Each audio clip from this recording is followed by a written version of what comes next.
Heels for life, we in the zone. Steel chairs flying, bodies hitting the dome. Pyro pop in the crowd in the rage. Wrestling's all gospel, we preach from the stage. No face turns, just healing it raw. Fighting the rules, straight breaking the law. Mike in the ring, we cutting promo. Pie going platinum, better check the logo. Heels for life, we don't play fair. Gold belts, loud chants, feel it in the air. Heels for life, the squad so mean. Black boots stomping through your TV screen. Bell rings, we calling the heat. Pie bomb takes, we slamming the beat. Tag team of truth, no kayfabe here. Loud like a pop when the champ appear. Hardcore flows, barbed wire rhymes. Tables getting smashed in the nick of time. Every episode a pay-per-view vibe. Heels for life, come and catch this ride. Heels for life, we don't play fair. Gold belts, loud chants, feel it in the air. Heels for life, the squad so mean. Black boots stomping through your TV screen. Let's go.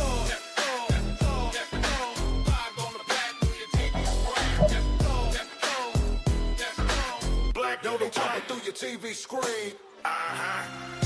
Heels for life on the train. You know what it is. Heels for life. Turn it up, let it bang. Heels for life on the track. You know what it is. Heels for life. Woo. Turn it up, let it bang. Heels for life on the track. You know what it is. From the mid-south all the way worldwide. We the force of the heat where the bad guys start. Being forced in the cut, keep the story in line. DJ P.O. make it John when he gut, that's fine. Wild card talk slick, gotta take some 10. Like Sting Gate and bring the chaos in. And get hit record, then the roof catch flames. To him that you hear that drop, you remember the name. Heels for life, we don't play nice. Every hot take feel cold as ice. From the belt to the mic, we define it height. Turn it up, hit subscribe, it's Heels for life. Heels for life, where the legends ride. Every pop, every boot, we on this side. From the boots to the bikes, we define it height. Turn it up, hit subscribe, it's Heels for life.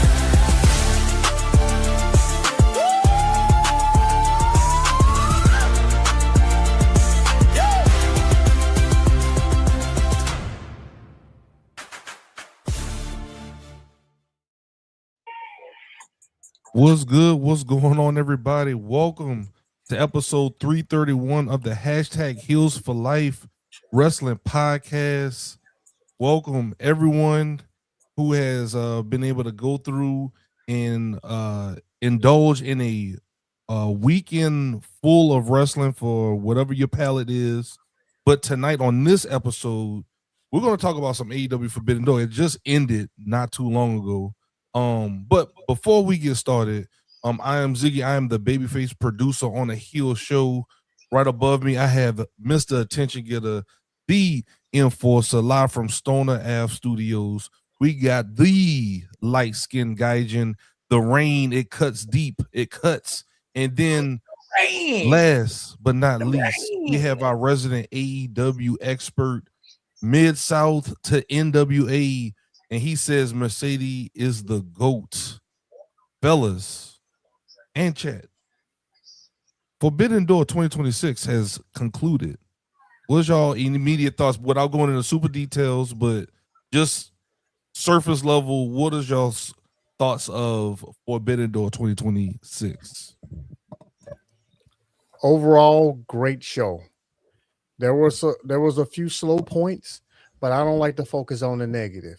The show was great from start to finish. Even the buy-in had great matches on it. So Forbidden Door this year, top notch. All right, light skin. What's your surface level? Just a little preview into what you're thinking of the show. So overall, great show. Like, do I think matches could have been placed in different spots?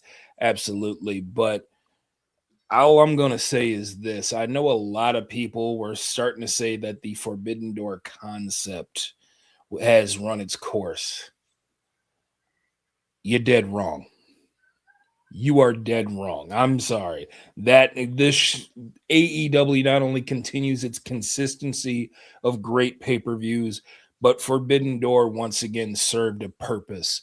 It's like I've been saying that from a coach that I used to coach with, Coach Daryl Moffitt, who always says everything, what is the purpose? Forbidden Door served its purpose. I don't care what you say. Enforcer, what are your thoughts? Quick thoughts on just overview of the show. It just concluded. No words. Best pay-per-view of this year. By far. It feels like we keep saying that too. Because I can't, bro. Okay, so I'm gonna keep I'm gonna wait till I get to when we go talk about the matches and stuff, but it seems like we say that every month since just Happy New Year. But damn it, best pay-per-view of the year, and we had a buffet of wrestling this weekend. Yeah, and took the cake. So let's get into it. I'm ready. We gonna get there. We gonna get there. But I think we got the top 2 matches of the year right now. I'm not talking about what matches. We're gonna get there. I got at least 4. I got at least 4. And we'll be remiss not to say hello to our active chatters that started off with us today. What's up, Eric? What's up, Fambao Podcast? And Francine says hi. Hi, how y'all doing? Y'all make sure to continue to chat. I see y'all are starting to file in. We definitely appreciate it. So, guys, y'all want to go match by match, or y'all just want to just talk about what's hot? Like, I'm cool however y'all want to do it. You're muted. I can't hear you, Miss Out. You're muted, big dog. Match by match. Let's do it. You want to go from top to bottom? All right. Hold on. Let me get my stretch. And we go. Let's go. The people want to hear match by match. What we thought. The people. All right. So we start off with let's see, the Young Bucks defeating L Skye team and Unbound company at AEW Forbidden Door at the start. What was your thoughts of this match, guys? The Young Bucks defeating coming out victorious. Not the match that I wanted to open up the card with, but I will say this: the crowd was into it like crazy. That crowd really, really, really surprised me, especially with it being in San Jose. But I should have known because it's a mixed crowd. It was a crowd from CMLL, it was a crowd from New Japan, and an AEW crowd. It was really mixed down the T.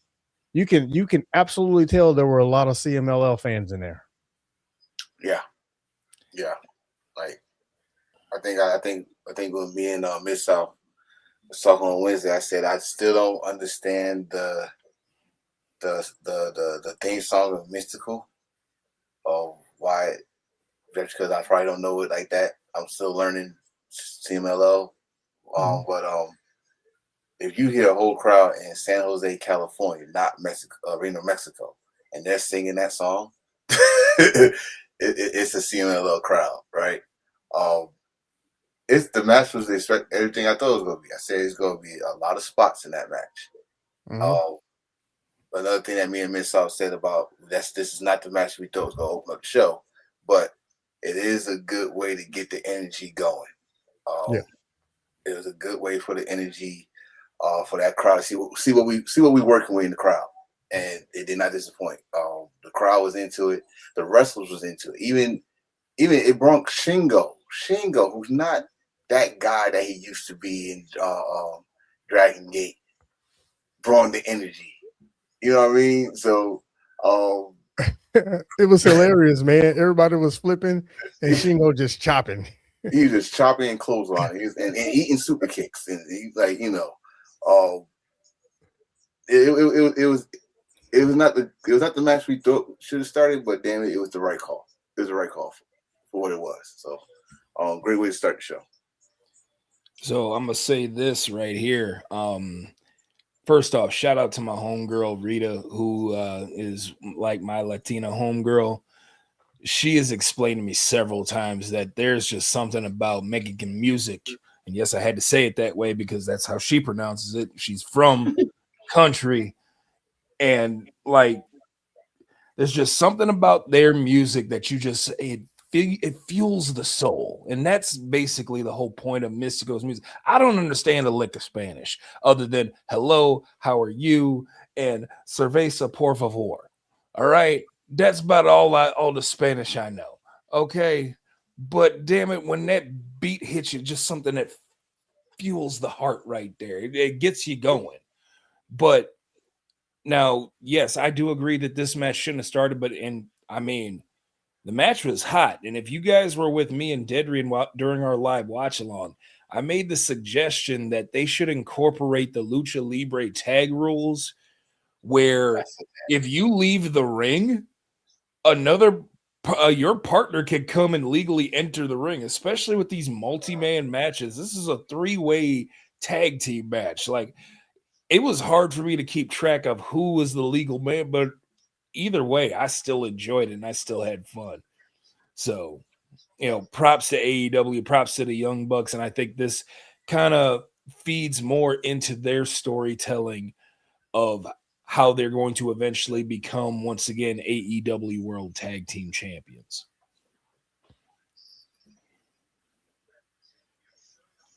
All right, Miss Al, what you got, big dog? What you thought about this Young Buck match? And you're muted. Yeah, I keep doing that. A couple notes I took. Mystico and Dorado, superstars. So I was gonna say Mystico is the John Cena of CMLL or in Mexico, but really he's the Mil Mascaras. And if you don't know who that is, just do a little bit of history on pro wrestling because Mil Mascaras. That's Alberto Del Rio people, huh? Yeah, yeah. Uncle. I don't want to get into any of that. I don't want to get into that. Well, I'm just correlating, But yeah, Mil Mascaras was not just a Mexican wrestler. He wrestled everywhere, and he was beloved everywhere. He wrestled in the 70s, 80s, and a little bit of the 90s. Or actually, yeah. So, Young Bucks, they the best tag team, hands down. I know some people may get tired of them because they win a lot or they're on TV a lot, but they're supposed to be on TV a lot. They're supposed to win a lot because they are great. Right now, a lot of people, the match they want to see is the New Day versus Young Bucks. Well, this is one of the ways you get to the New Day and the Young Bucks. The Young Bucks had to win tonight, even though I fully thought it was going to be Mystico and Dorado. And again, Dorado, he's the next Mystico in Mexico. I don't care what anybody says. That dude is insane. And I'm surprised that he's only 24. That's cool. He's going to be around for a long time. And Mystico, I say that like Mystico's going anywhere. Mystico ain't going nowhere no time soon. But yeah, that was a great match. Fun match. Fun thing you said that, because I did say that on my little reaction thing that I heard. I think it was Nigel McGuinness said it, or it was Scholar. I don't know which one right now, but said that Mystico was going to pass the torch to Dorado, right? And I said it's kind of strange that two luchador legends are trying to pass the torch at the same time. Rey Mysterio is trying to pass the torch to Dragon Lee, and Mystico, who's a legend in Mexico, and especially Arena Mexico, is trying to pass the torch to Dorado. Luchador, I'm not a knowledgeable of Luchador, but I do know my take on Luchador wrestling. And to pass the torch to someone is like, once you get in that mask, and hey, you carry on like Tiger Mask, legend, his legendary thing going and keeps going. The pass the torch in Lucha Libre is a whole different torch. Well, the crazy thing about that though is that Mysterio I can see because he's 50. He's past 50. Mystical ain't 50 yet. He got a long ways to go. That's why I know I know they're building Dorada, but Mystical is going to be around for a long time, bro. If I'm not, Mystical started young, like yeah, like 14, 15, almost like Ray did, but he started young, like in the late 90s, early 2000s. But he's still like 10 years younger than Ray though. Yeah, almost. Yeah, he's not going nowhere no time soon. Yeah, so I'm with you though. All right, we can move on. Mm-hmm. What do y'all think the guys go from here? They won this match. Young Bucks, I'm sorry. I actually see it differently. I'm sure the whole New Day thing is probably going to happen, but I think the MG is going to happen first. Motor City Machine Guns. I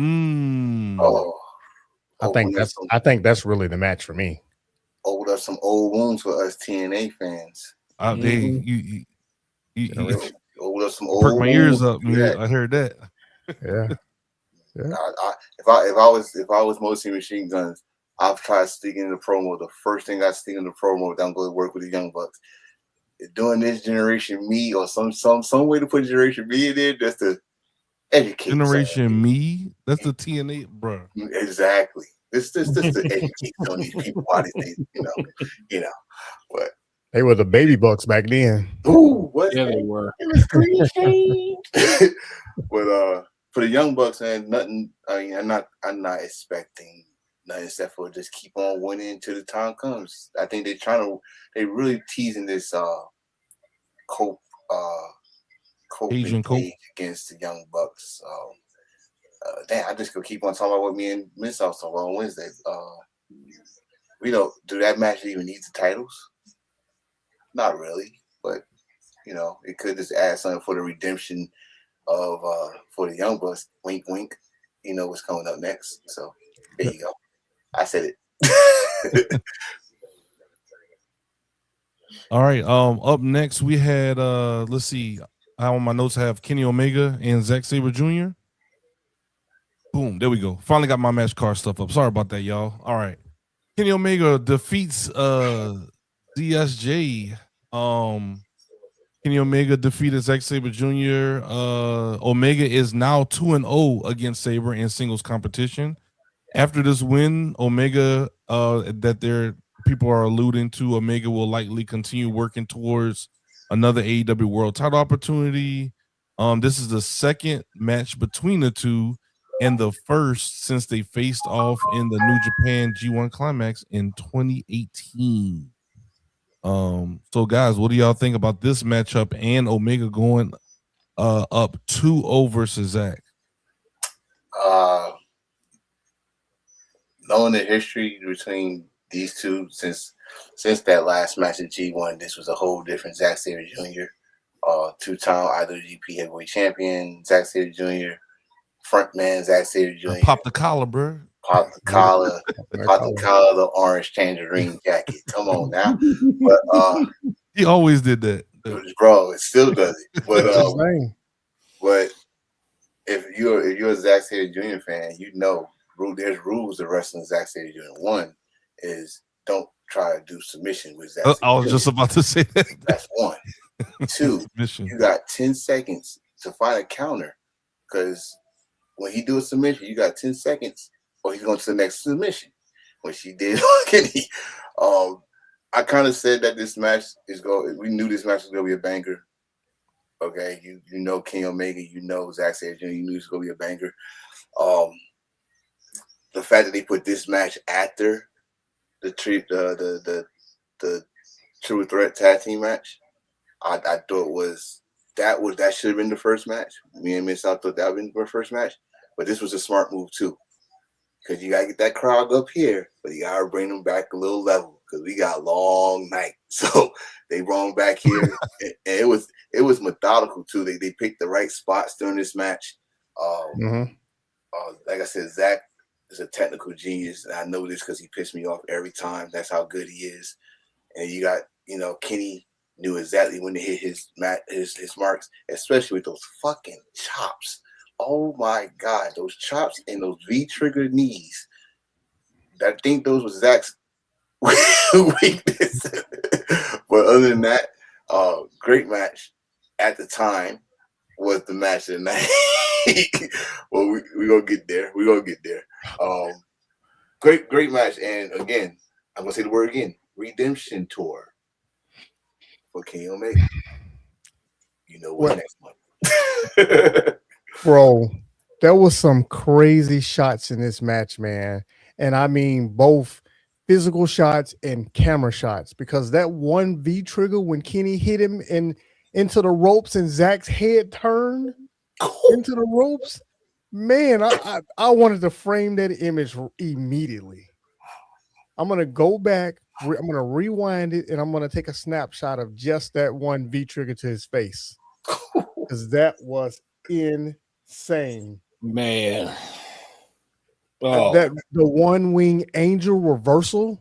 Oh man, I've never seen that reversal.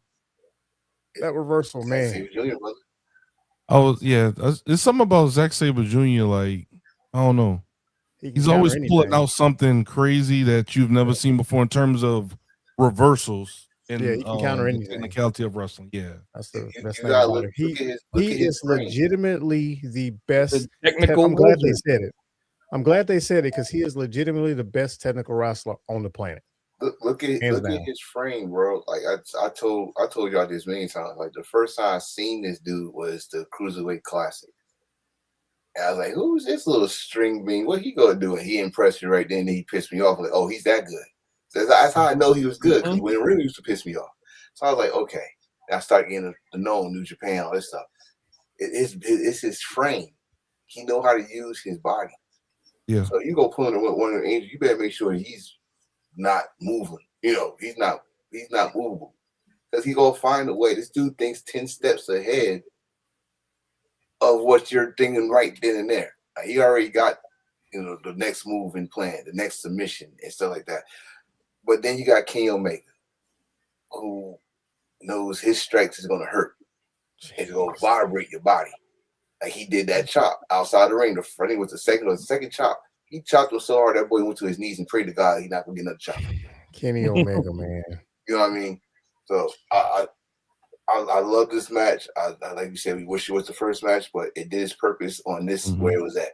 So I'm done talking about it. I mean, we can go ahead and say now, right? Like Kenny Omega is one of the GOATs, right? Like, or was it too early? For sure. No. Okay. I mean, whoever says that, he don't miss, bro. He didn't name himself the god of pro wrestling. He didn't name himself the best bout machine. All of his nicknames came from somebody else. That's how you know you good. Thank you. That's a good. That's a good way. If I'm going to use a sports analogy, you never heard Michael Jordan ever call himself the greatest of all time. The press, the people, the fans call him great of all time. Yep. But you got somebody now that had to remind people, I'm the greatest of all time. No. So does this put Kenny Omega into world title picture, or you think he still has some more ladders or some more rungs on the ladder to climb before he starts getting tangled up in the world title picture? I don't even know. They keep teasing that word redemption. He said that jump 4 or 5 times. So I just want to see what happens on Wednesday. That's all I want to see. You got foreshadowing. I'm gonna say it like this, like, okay, Enforcer, I know you first discovered Zack Sabre Jr. In the Cruiserweight Classic.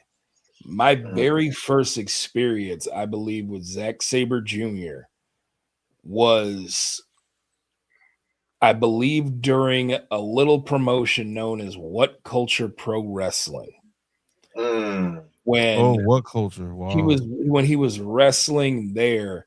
And then of course What Culture became Defiant, and I started like seeing all of these different types of matches. I even stumbled across a match where Zack Sabre Jr. wrestled Kurt Angle in Rev Pro, that one was absolutely amazing.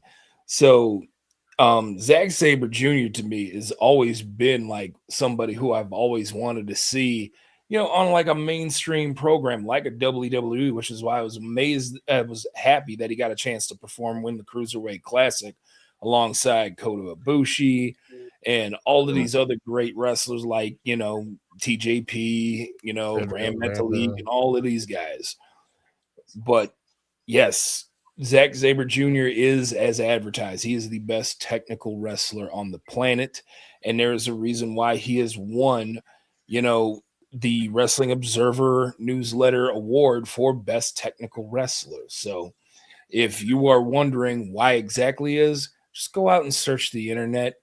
Google is a free service. Go use it and watch these. They're all over. That's how I found half of these matches before. I just use it to add more garnish to what Lightskin said. Zack Sabre Jr. and Kurt Angle wrestled what he just said on June 12th, 2016, Rev Pro. So a little bit more information on what Lightskin got. Yeah. I'm just telling you, go watch some of these matches and you'll understand why we sit up here and we hype these guys up the way that we do. And Kenny, in the case of Kenny Omega, they call him the best bout machine. He didn't give himself that name. That name was given to him. The God of pro wrestling, that name was given to him. All of these different monikers that Kenny Omega has earned over time, he has earned with a purpose. There's that word again, purpose. He is earned with a purpose. Kenny Omega is as advertised as well. He is the GOAT. He is the best bout machine. He is the God of pro wrestling. And it's because of matches like this that he had with Zack Sabre Jr.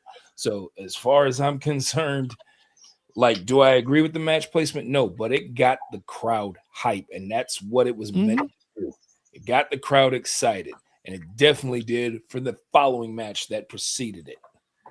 And I'll say one more thing to close us out on this match. Yes, sir. Nobody kicks out of the one-winged angel. Say it again. Say it again. Nobody kicks out of the one-winged angel. It is still protected.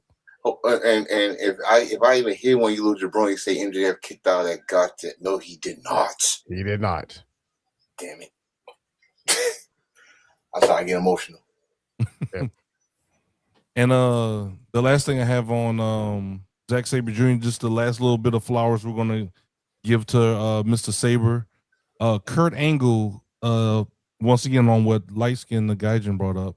Kurt Angle said that Sabre is one of the most talented wrestlers he has ever shared a ring with. That's from Kurt Angle. So sure you can remember that? Hey, bro. Just saying. So yeah, definitely don't sleep on Zack Sabre Jr. So the next match that we have Jon Moxley retaining the AEW Continental Championship. I want to go first. All right. Let me go ahead and update. All right, Miss Out, you go first, sir. It's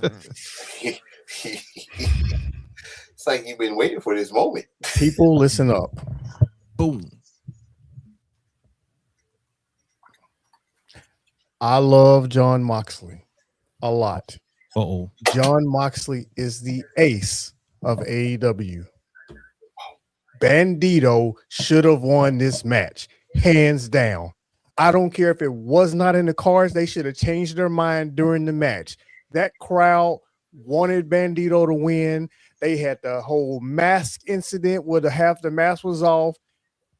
Everything pointed to them changing their mind in the middle of this match and giving it to Bandido. I don't care. I would have threw all the stories out the window because Bandido should have been Continental Classic champion after tonight. That match was insane. That match was great from start to finish.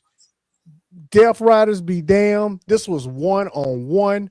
Moxley versus Bandido. You cannot tell me for most of that match, or at least toward the end of that match, you didn't think Bandido was going to actually win. Because before the match, I didn't think he was going to win at all. I knew this was just a Jon Moxley win at a pay-per-view.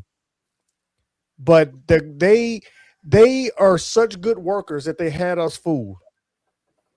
And I think they should have pulled the trigger. I don't care what anybody says. I'm hoping that some of you guys, at least half of y'all, agree with me, because I am going to tote this one all the way down the road. Bandido should have won. And that's the bottom line. Mr. Gaijin, what's your thoughts, sir? I am in favor of having Bandido win. However, that match told another great story. You know, like Bandido has been just on this quest for gold, and he's kind of taken this, I want to say, much more intriguing approach than, say, a Sami Zayn, so to speak. Like, Bandido, like, you want to root for Bandido. You want to root and go ahead and see him achieve his dream of winning championship gold. Like, and that's the thing. He's already the Ring of Honor world champion. Like, he wants to do it in AEW, though. That's like, that's the big key right there. So, like, of course, the disrespect of ripping. I thought he was going to rip the entire thing off because I saw a whole eye, I saw a mouth. I was like, oh snap, we're going to get the revealing of Bandito we're doing this right here. Like, but at the end of the day, still a great match. Still told a great story. Me and Dedrian actually said it on our live reaction. We were like, aren't Continental Classic matches 20 minutes? Because I can't even remember. I think it went longer than 20. So I think they kind of like just did away with the entire time limit when it came to Continental Classic matches, because this match was freaking awesome. Yep. All right, Enforcer. Before we open it back up. Oh God. Rule number one in wrestling: if you see someone wearing all white, expect blood. Expect blood. If you see all white, Bandido came all white, I expected blood, and I got blood. The fact of him not winning is not a surprise. The fact that AEW sure know how to tease us, make us believe that someone's going to win, should be studied. It should be filmed. It should be filmed.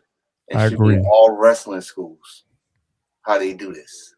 I agree 100%. And, you know, if not, I think we said this since January. It's June, and he's still in the conversation of best wrestler of the year, bar none. Moxley, as Miss South calling the ace of AEW, I call him the hardest worker in wrestling. Don't take no days off. Light Skin said it. I said it too. Like, I think pay-per-view matches for that title, there's no time limit. I swear, that jump went past 20 minutes.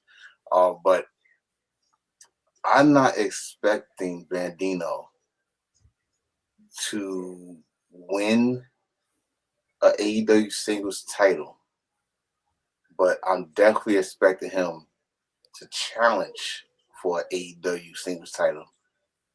For some reason, I think they're doing the same thing with Athena.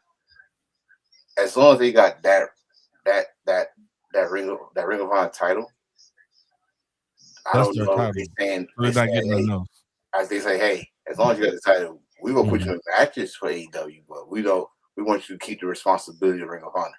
I don't know. But this match made me believe that Bandido's gonna win.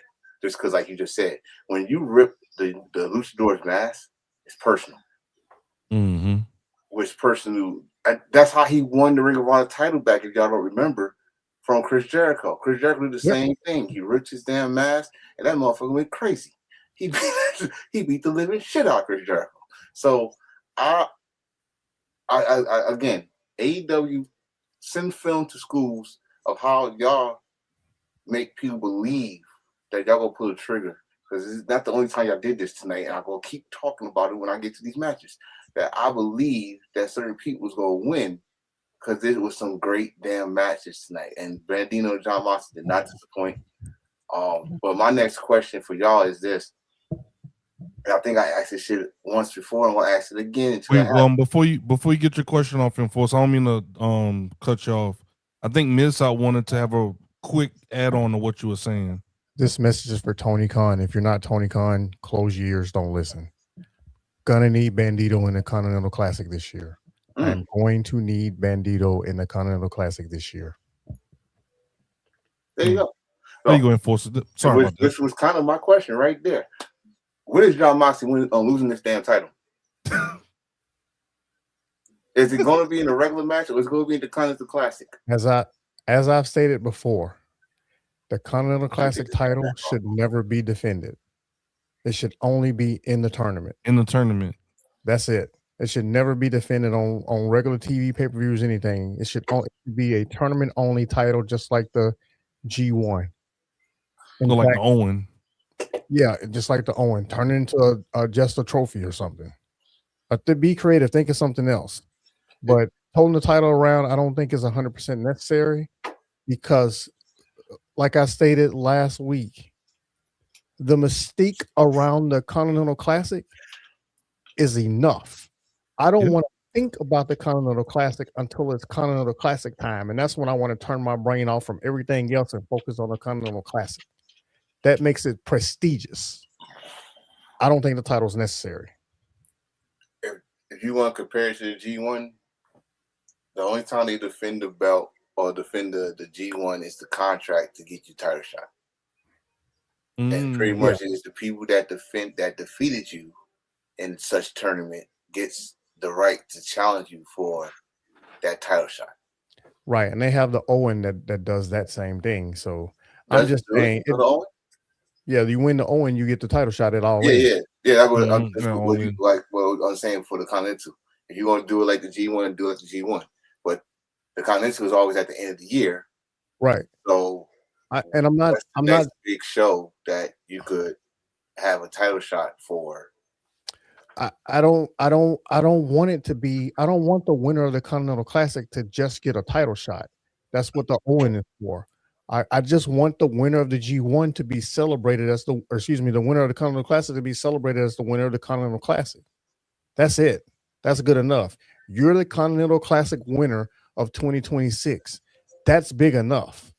You can carry a title if you want to, just don't defend it, because if I know it undermines what I said earlier, but if Moxley won the CC last year and has the title and defended the title against Bandido and lost to Bandido tonight, Bandido is the champion, is the Continental Classic champion, but he didn't even win the tournament. He wasn't even in the tournament.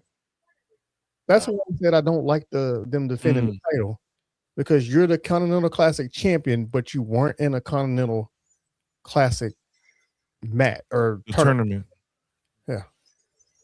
And I figure since it's just like the G1, I figure it should have the same implications like the G1. Like, yes, have it be like a tournament, but have the winner have something for the winner, not just a championship. Because as we all know, the winner of the G1 ends up facing the IWGP Heavyweight Championship at Wrestle Kingdom. I mean, one of their biggest pay-per-views they do. I mean, we talk about the big four or big five that AEW has. They have Revolution. They have Double or Nothing. You have All In. You have All Out. And then you also have Full Gear.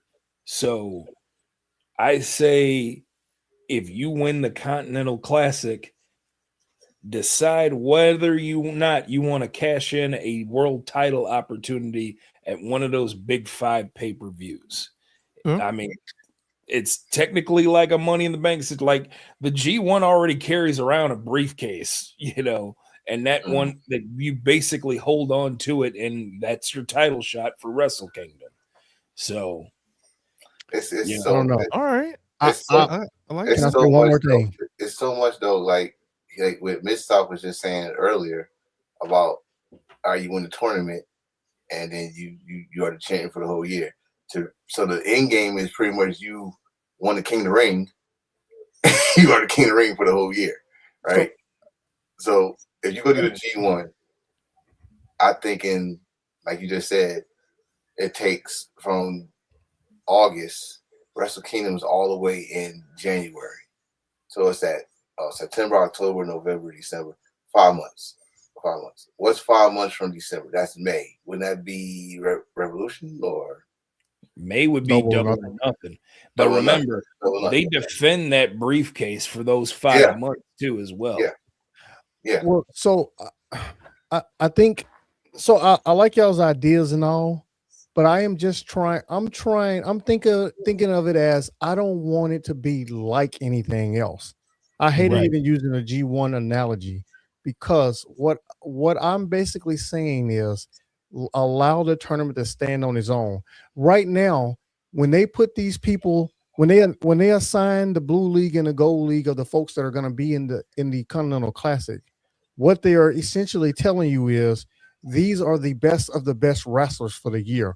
For the most part, of course, they're going to always leave somebody out because they got to have people in there that are going to take pins too, right? Mm-hmm. But you winning the Continental Classic means you are the best wrestler on the planet, bell to bell. That's how I would want it to come off to me when you win the Continental Classic. You get nothing after that. You just won the Continental Classic. That's it. I don't have to have the winner of the Continental Classic getting a title shot down the line or anything like that. You can build a story to them getting a title shot. I just want the Continental Classic. I want it to be as important as holding the title without actually holding the title. You know what I mean? Mm-hmm. Like we're talking in February. Man, I can't wait till the Continental Classic in December. So you want it to be more like the Diamond Ring? Like they're just something he... But not even that. Like I said, you don't even have to carry anything around. You are just the Continental Classic champion. It's just added to your resume. Yes. I got you. Exactly. Yeah, how the Royal Rumble was before they added the little perk that you get a title shot at WrestleMania.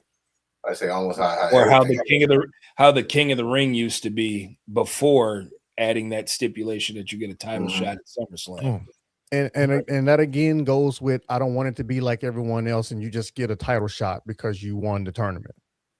Let the tournament just be. You won the tournament. You won the tournament. Mm-hmm. Whatever they want to throw as the prize, give them $1 million. I don't care. Just let the tournament stand on its own because the tournament is just as important as winning a title or something else. Now you're talking about the Crockett Cup. I want a 12-year-old right now.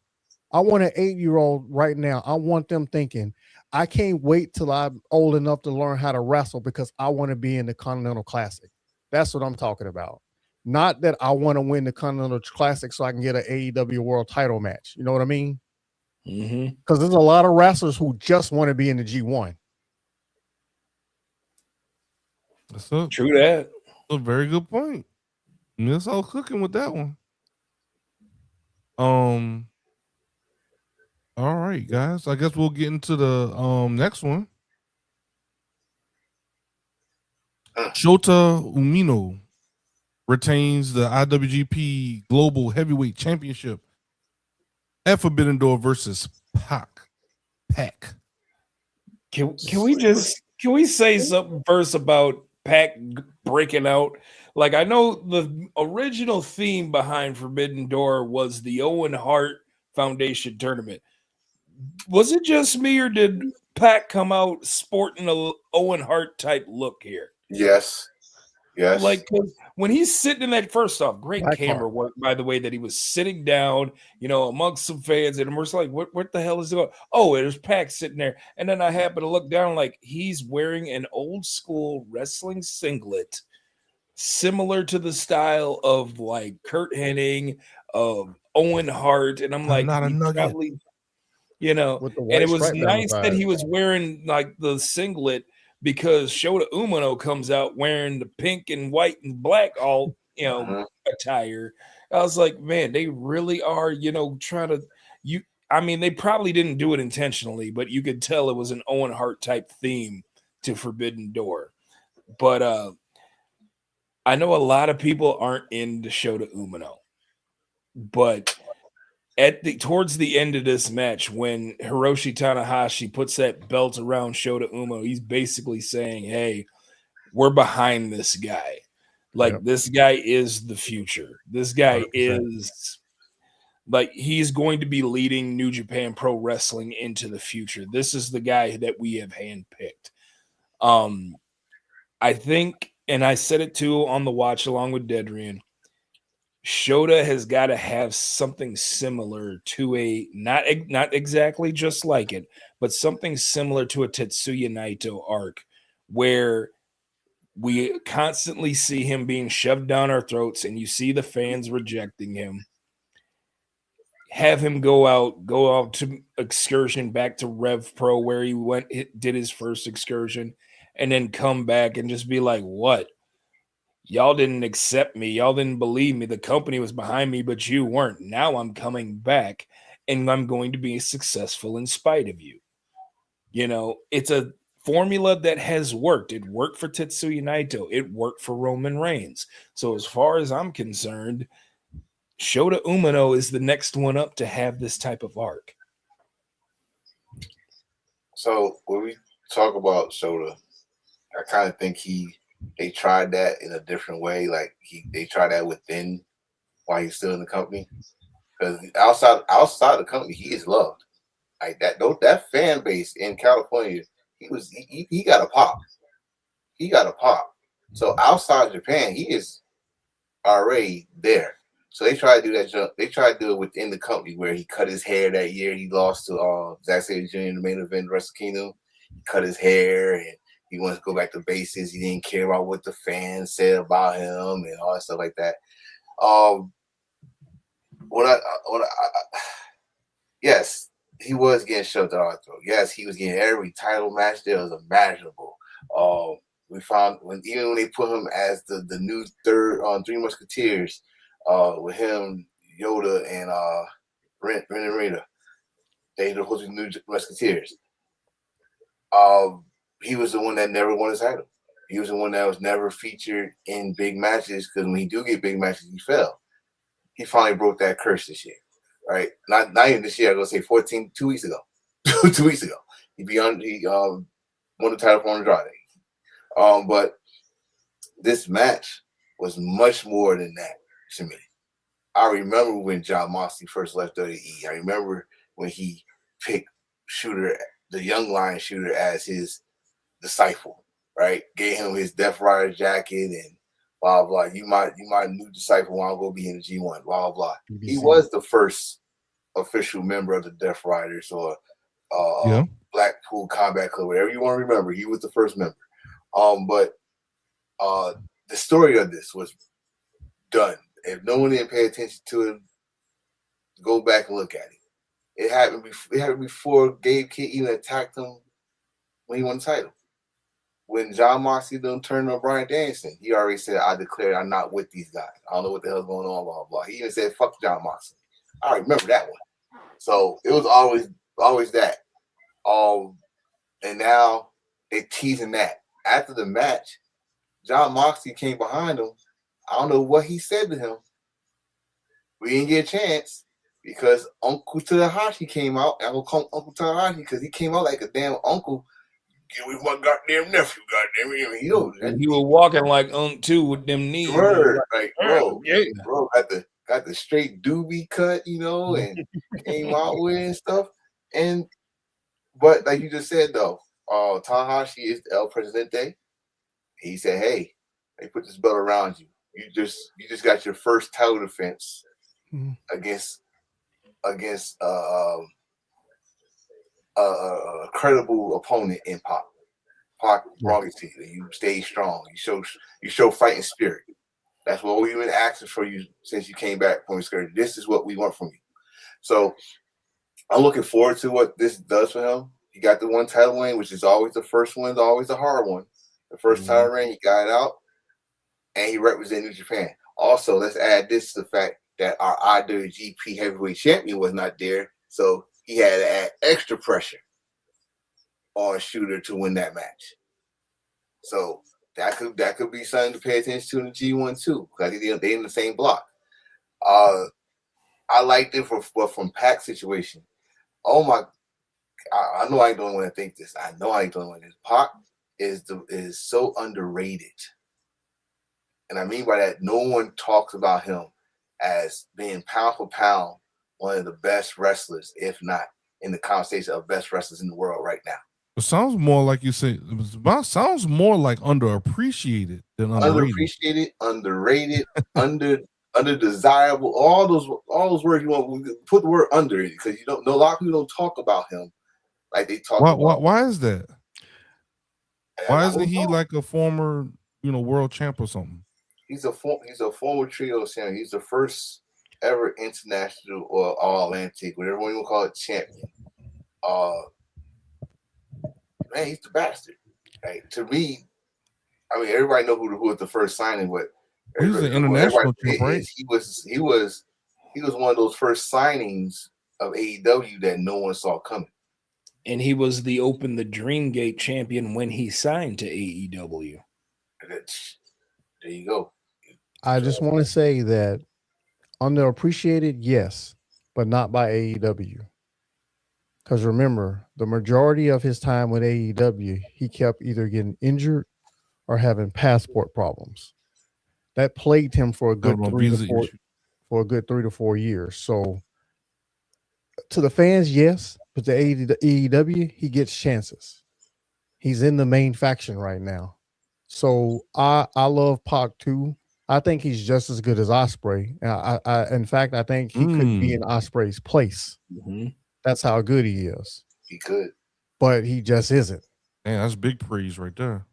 No, honestly, if you take one out and put the other one, it would still be a great match. It should. I say this with Takeshi. I say this with Ospreay. Tell me the last time he had a bad match.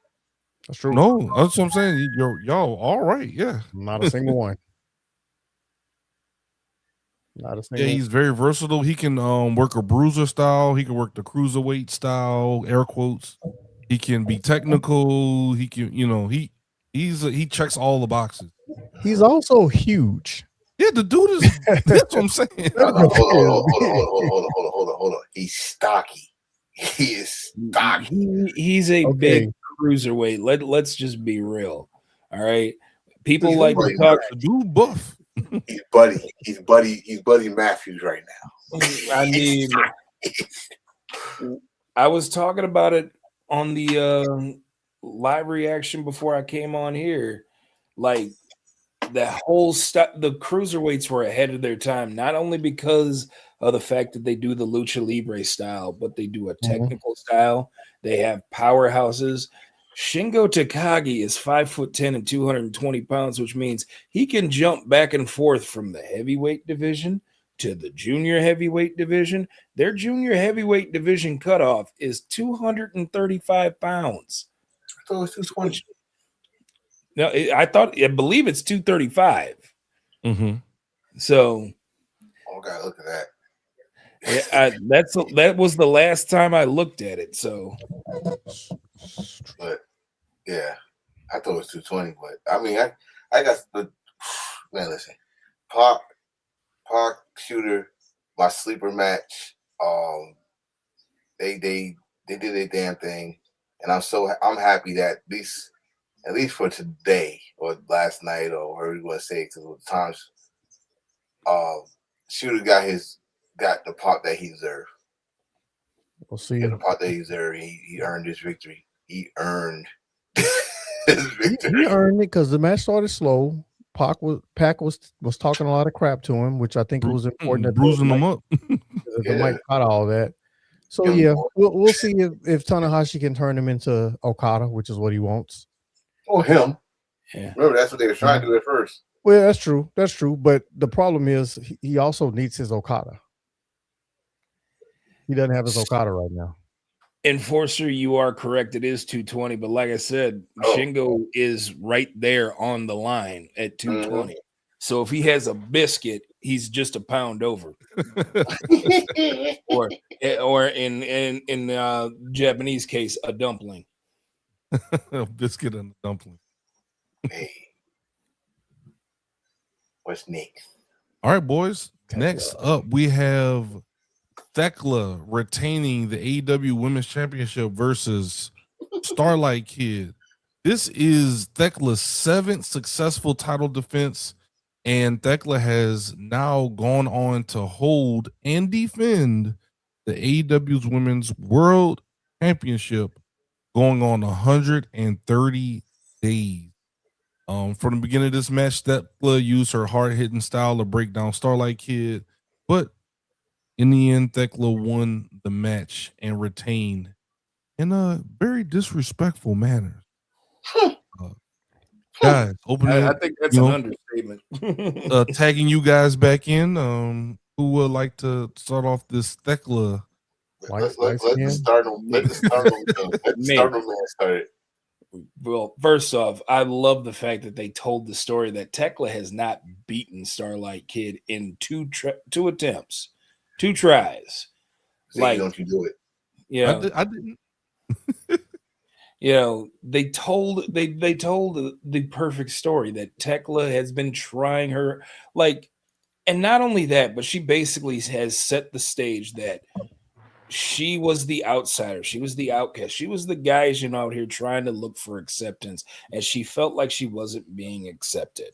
And so when she got fired, she decided to go out, come to AEW, and prove to Stardom exactly what they were missing. And sure enough, that's what she did. Now, like, when it comes to the match, I loved the match. It was just wonderful, back and forth. Starlight Kid, of course, using El Desperado's numero dos that she has learned from him. And just the way that she has innovated it and like wrapping her, like using her legs to basically contort Tekla's body to keep her from trying to get to the ropes and cause a rope break. That was amazing. But at the end of the day, like, Thekla, of course, is that fighter, and she's going to use her fighting spirit and everything that she learned from Japan to use against her adversary in Starlight Kid. So it took everything that she had, 2 stumps, to basically put away the SLK.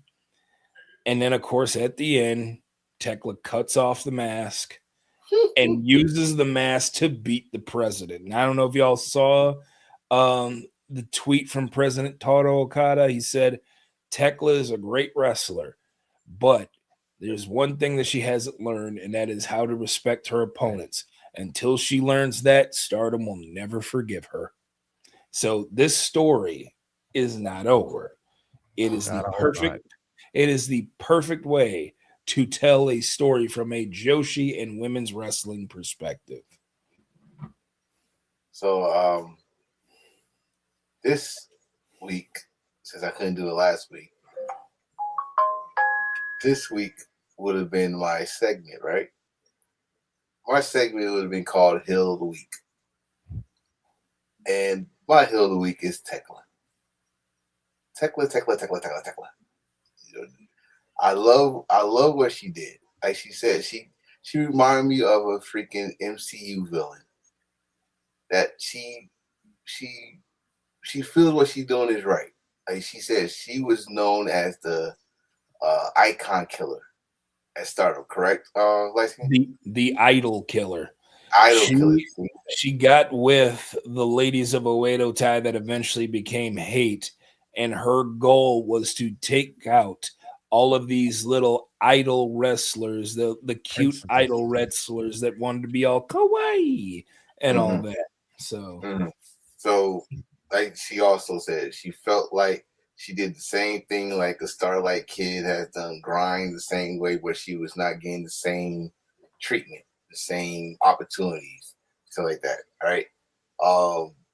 And she felt disrespected when she got fired, even though you got fired because you beat the president up. But anyway, and you want to go out there and prove them wrong, y'all made a mistake, like you just said. But Hill of the Week, like honestly, Hill of the Week, Hill of the Month, Hill through this damn story. This woman declared death with a capital D on Stardom.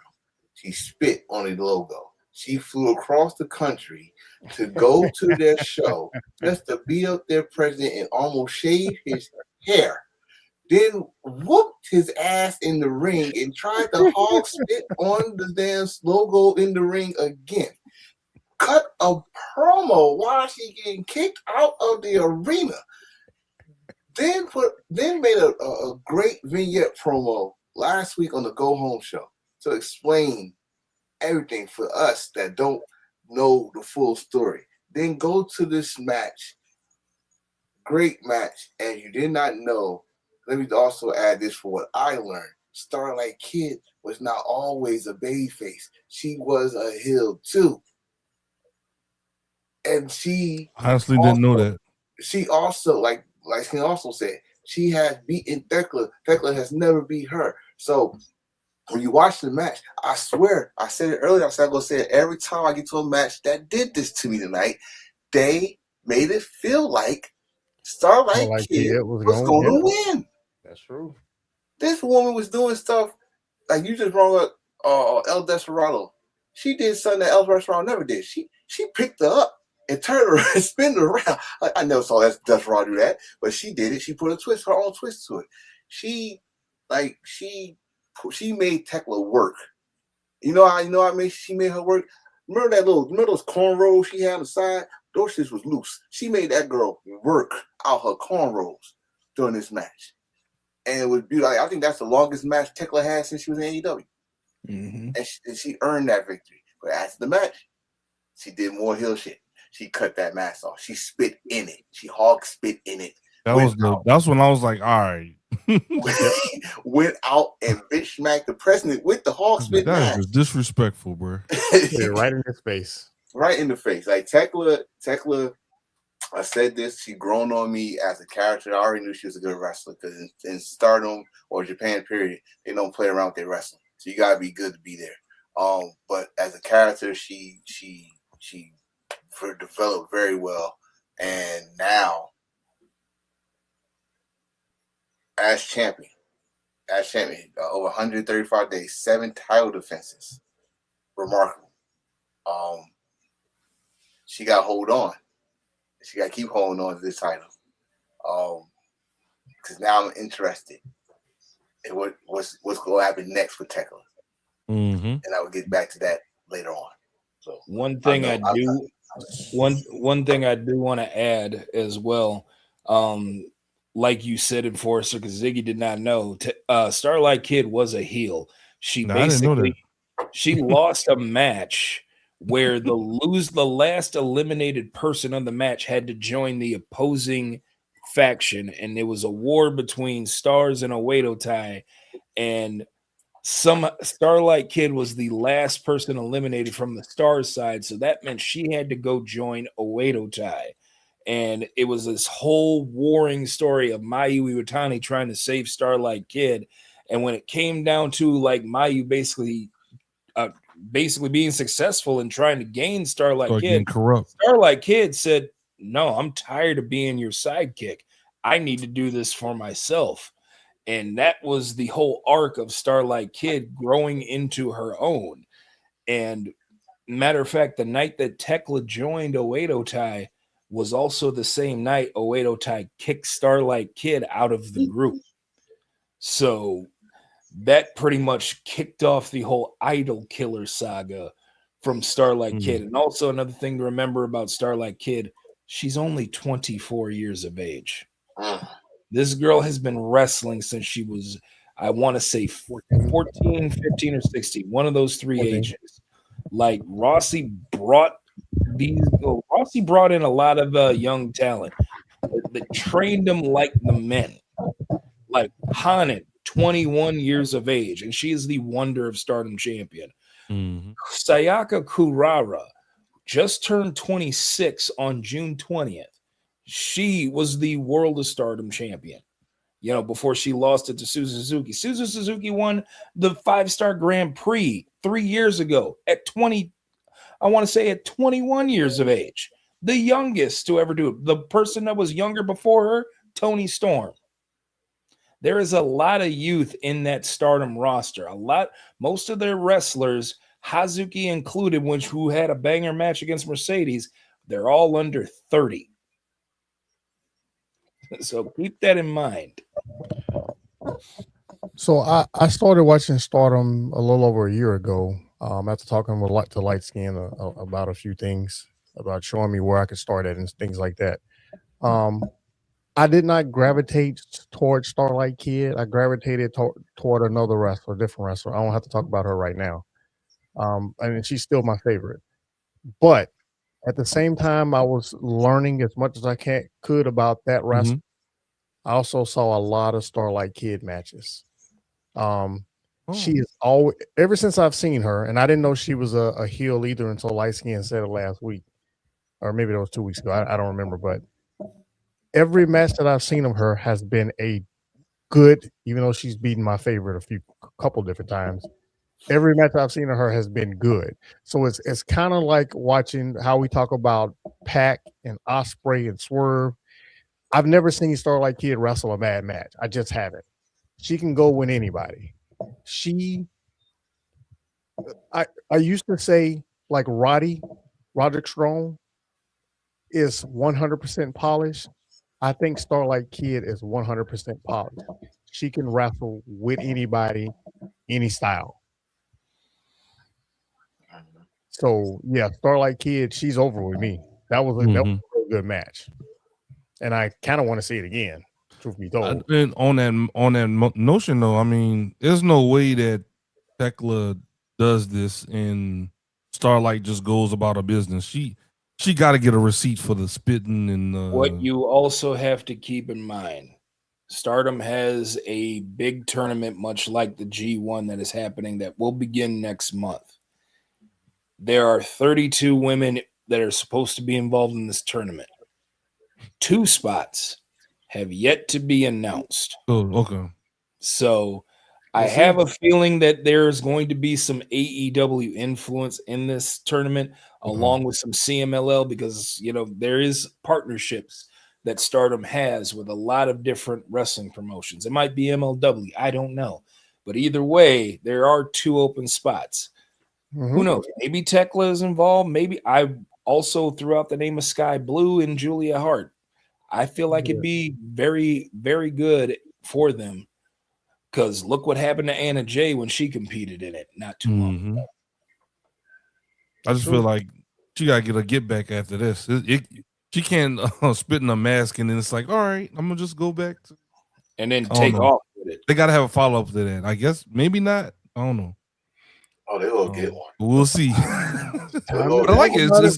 It's generating a lot of questions. So, I mean, it's good. It's time to talk about it. All right. Let's go. Next, I have Cage and Cope. I'm sorry, guys. I have it here. Versus the Dogs. Cage and Cope versus the Dogs. Cage and Cope retain the AEW World Tag Team Championships. And also, we get a surprise visit from Mr. Switchblade Blue White attacking David Finlay. Stop right there. And he comes up behind him. The match was fine. Let's just skip to the Stop right there. All right, the match was fine. Good. Let's get up to the high points. Let's stop right there because one, I said, as good as this pay-per-view, it's gonna be one match that's gonna be it's gonna have to be that less. It was good, but it was not up there match. It was this one. But the moment that light went off, I said, well, what the fuck is this? And I saw the Dogs. I was like, oh, look, it's neuter time. They've been talking about someone getting neutered for the past 2-3 weeks. But then I heard the familiar sound I've been waiting for almost a year. That switch. And he was right behind him. I finally go get it. And I hope Gabe can't get his visa done. And then I got to find out who's going to be the other 2 people that's going to be with them. But this story between Jay White and Finlay has been going on for so long. It has run up to AEW. And I'm loving it. If you don't know the history of Jay White and Finlay, and Juice Robinson, how these guys was young lions together. Now educate me, bro. Young lions together. Jay White came on his own, came from the excursion. Finlay could not beat this man until probably the same year that Jay left. Finally beat him. They this constantly between those 3, Juice Robinson, Jay White, David Finlay. It's a match made happen. So now you got Jay White back with Juice and Finley on the other side with his dogs. Let's get this game warfare going. Let me get some blood. Let me get some blood and guts going on here. Let me get some Anarchy Arena. Let me just get Jay White against Finley because it's a receipt from you, Finley. It's a receipt from a freaking damn Shillelagh. My man. Jay White. My man. I'm sorry. You skipping ahead, bro. This is about I don't want to talk about that damn match. I don't want to talk about that match. I don't care about no. This ain't about the match. This ain't about the match. I don't want to talk about the match. I'm not talking about the match. I don't want to talk about them coming out and doing their little entrance. The only part that mattered was that switch and Jay White coming out. We on the same wavelength. But you jump into a story that they may not even do yet, man. No, they gonna do it. I'm trying to. You don't come in and help. Especially, hold on. You don't come in and help. Enforce. You can help Adam, but you don't come and help Christian and forget what Jay White and Christian had to go through. You saw the tension there. You saw the tension. I'm trying to stay in the moment, and in the moment, when the lights went out. Well, first of all, let me go before that. Before that, Jay White tweeted again. I don't watch tweets. I know you don't, and that's why I'm finna explain to you. He almost every pay-per-view, he tweets out one word: ready. Nobody care. People ignore it now because he always tweeted it out with a question mark behind the word ready. What did he do tonight? Light skin, would you like to reveal it? He tweeted out the word ready and ended it in the punctuation of a period. So it wasn't a question like ready? It's like ready. The speculation was he was coming. So Twitter blew up. The speculation was, oh crap, Jay White tweeted ready without a question mark. So when the lights hit, and the first thing we saw was his faction, I jumped out of my seat and said, oh crap, are we getting it tonight? And then all of a sudden, as soon as I said it, the switchblade hit. So then that just make my shit even better for me because I did not know this Twitter shit. I was as a fan. That's why I wanted to slow you down, bro. That's your moment. My moment, I don't know that I did not read the tweets. And I'm like, okay, so when he came out, that surprised me. I'm with you. So I just wanted to slow you down because you jump into storylines that ain't happened yet. I want to keep you in the moment of him coming out. Fantasy book. No. It's not. Fantasy book. This is about Forbidden Door, not some. It's not even a fantasy book. It's gonna happen. It's not. This is about what happened at Forbidden Door, not what's gonna happen in the future, sir. That's all I'm saying. It's gonna happen. It's gonna happen. I don't care. I don't care what y'all don't y'all stomp on my freaking dream. Don't shit on me right now. I'm on the fantasy book. I'm just saying, let's let it play out. Let's let it play out. That's all. What they not gonna tell you also is this. When he came out in our group chat, I put a picture out to them. Okay. I told this man I can't wait for him to come back, right? This means I'm a big fan of Jay White. Big fan of Jay White, from Kiwi, Jay White, Young Lion, all that stuff. This is huge. All right, so let's just stick to the Forbidden Door. All right, we had fun, all that stuff. Let's stick to the Forbidden Door. This was a good win for CC, but also let's keep this in mind for the dogs. I hope y'all see the potential in the dogs in the tag team division. I hope y'all see that they're gonna be in the conversation. I don't know when, I don't know how, but in the conversation of tag team titles. All right.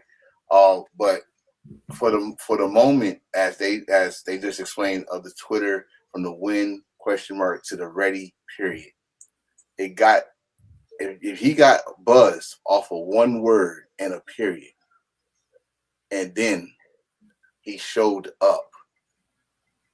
And when he showed up, not just a fan like me, not just a fan like them for following him on that Twitter, but for the people that was there, you felt it. He's missed. Mm-hmm. He was missed. I hope he felt it. I hope he actually realized. Because another thing about Jay White, people need to understand. This is why we say mental health is very important. This guy is from New Zealand, right? Am I right? Yeah. Yep. He's a long way from home. He don't get to be home that long. So now he had missed wrestling for over a year, almost, or if not, It was over a year. Over a year. Year and a half. So he went away from his love, his passion, his job. He know you have been missed. Welcome back. Thank you for this moment. It's been that long. I'm gonna ask Chris for say I'm gonna land my plane here because I'm gonna keep on, as y'all say, fancy work after this. Nah, go ahead. I do it all the time. I like to see someone else do it. But damn it, I did like when David Finlay, he knew what was about to happen. He was just like, that face. Oh, fuck. Yeah. I'm just happy the Bang Bang Gang are back. Yeah, he had him behind it. Oh yeah, love it. Jay White. Anyway, no more Jay White cardboard cutouts. Yeah, no more of that. No more of that, please. That's the real thing. He's here. Do we get Gaijin's thoughts on this? Look, when the lights went out, I immediately grabbed the arms of my chair and I'm just sitting here looking at the TV like, the lights are out. The lights are out. What's going on? And then, of course, you see the Bang Bang Gang. I'm thinking, okay, there's all the members. But then all of a sudden, the lights were still out near the ring. And I'm trying to figure out, because like I said, I was doing a live reaction with Dead Red, but yet I could see like our group chat blowing up. And all of a sudden there's Ball Bro and then there's Mid South and like, oh my God, it's happening. It's happening. And immediately I'm thinking, Jay White's got to come back, isn't he? And then sure enough, that's exactly what happened. Now, if you haven't followed this story dating back all the way to New Japan, like Bullet Club has had a litany of different leaders or members, if you will, beginning from Prince Devitt to AJ Styles to Kenny Omega, to Cody. To Cody. Cody was not an official leader, but let's just, you can go ahead and add him if Bullet you Club want. is fine. Bullet Club is fine. I was doing that to get a reaction out of Enforcer. To Jay White, to David Finlay, to that being the last official member of the Bullet, or official leader of the Bullet Club. Yes, and it was David Finlay who unceremoniously excommunicated Jay White after he was forced out of not only New Japan, but out of the country of Japan. So, ladies and gentlemen, you talk about long-term storytelling and cinema, but that is the greatest example of long-term storytelling and cinema right there, as Jay White has pretty much cost David Finlay and the Dogs a chance at an AEW championship.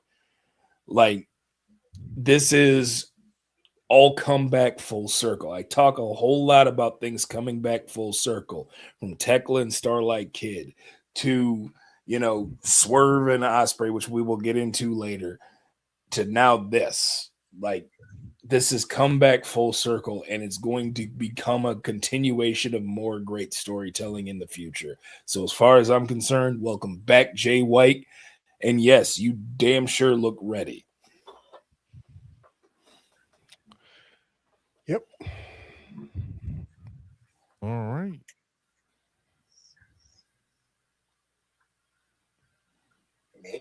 What's next? All right. Ready. I was about to say, I need to have a drum roll. But all right, guys, the next one we have is Mercedes Moné wins the 2026 Owen Hart Foundation Women's Tournament final.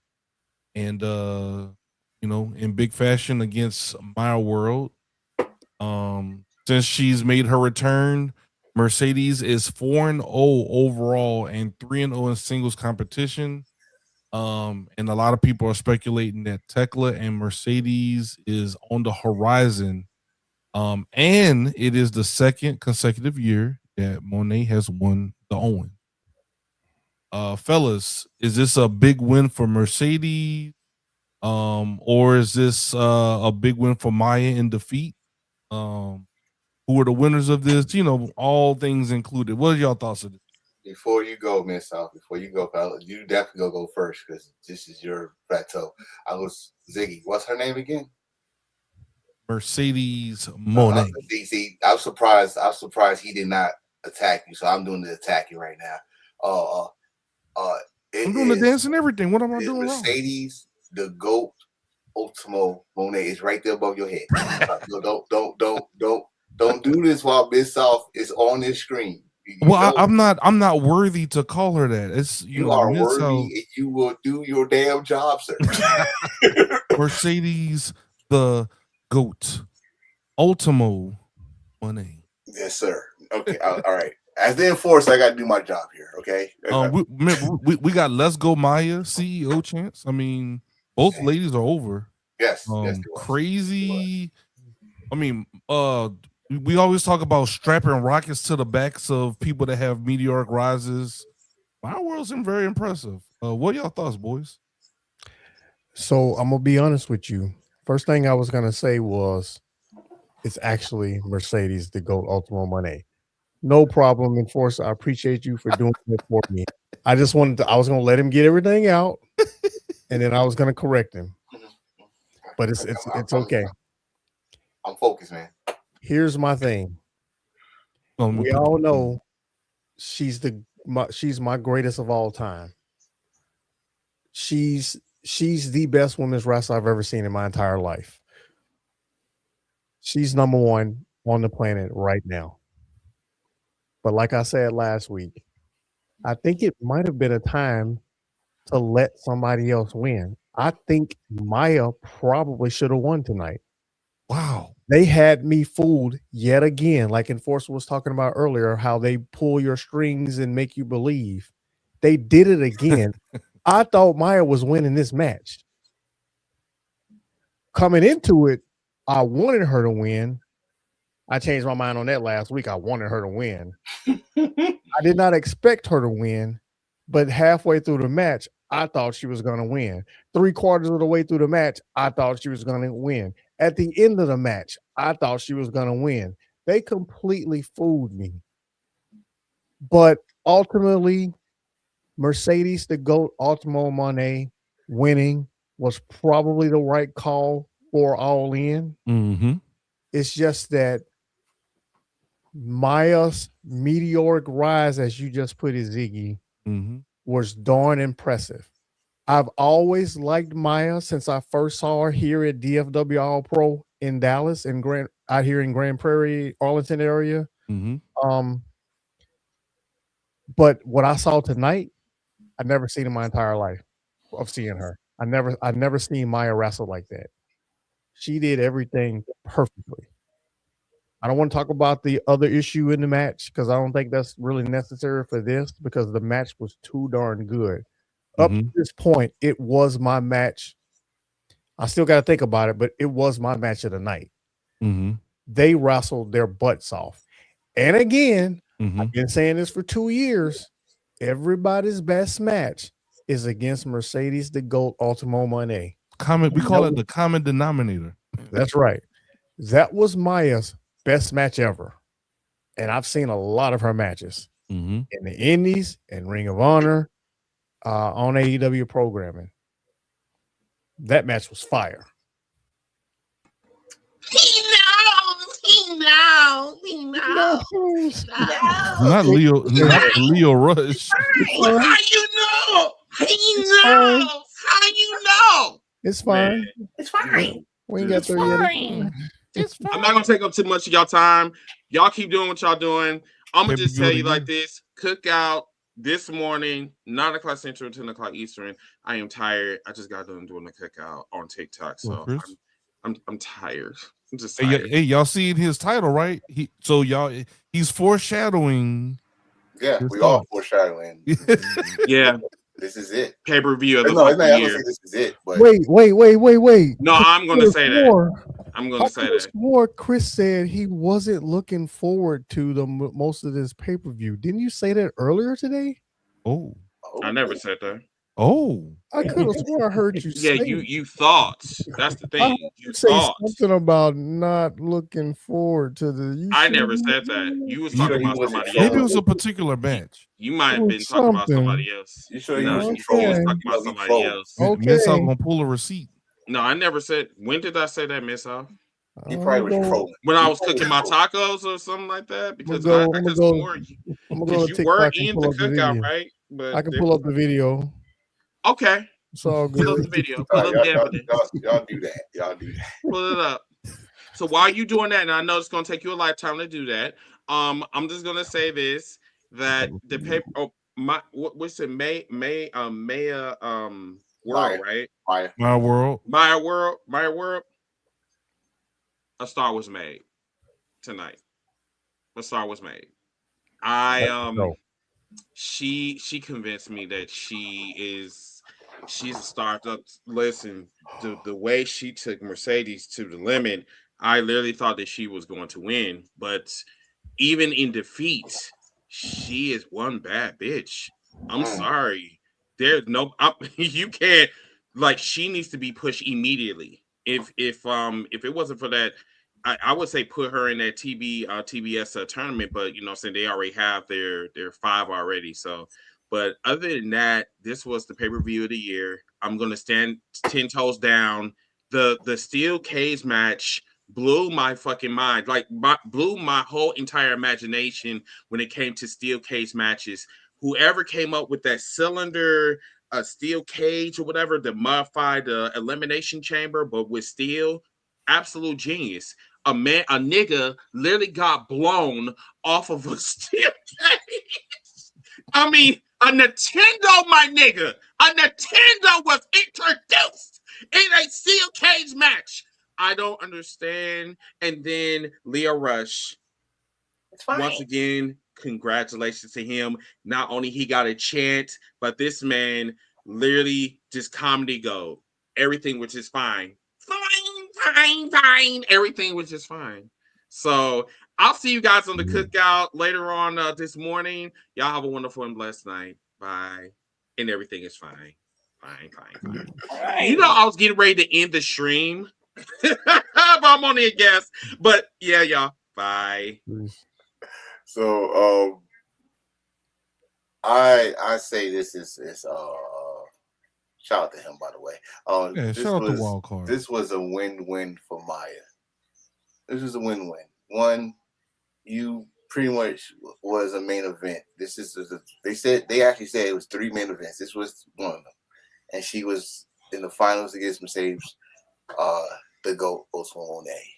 And you didn't say it right. No, you didn't say it right. I said Mercedes, the GOAT, Moné. I did. And this stuff was right next to me. He is not cursing me out.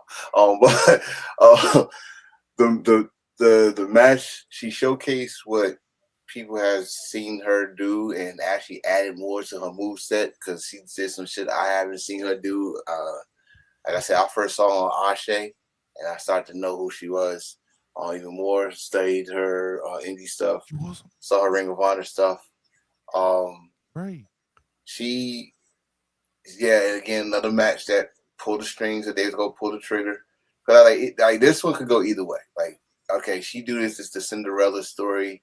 A lot or Mercedes will just be the first time ever back-to-back winner and go for that title that's been eluding her since she was AEW. But what's also what I say about a win-win situation for Maya, I said this with Miss Off on Wednesday. She has the only person that put a blemish on Athena. This whole from with the exception of Mercedes pinning her last year, Athena has been in a draw against Maya World, and now she's been pinned by Maya World.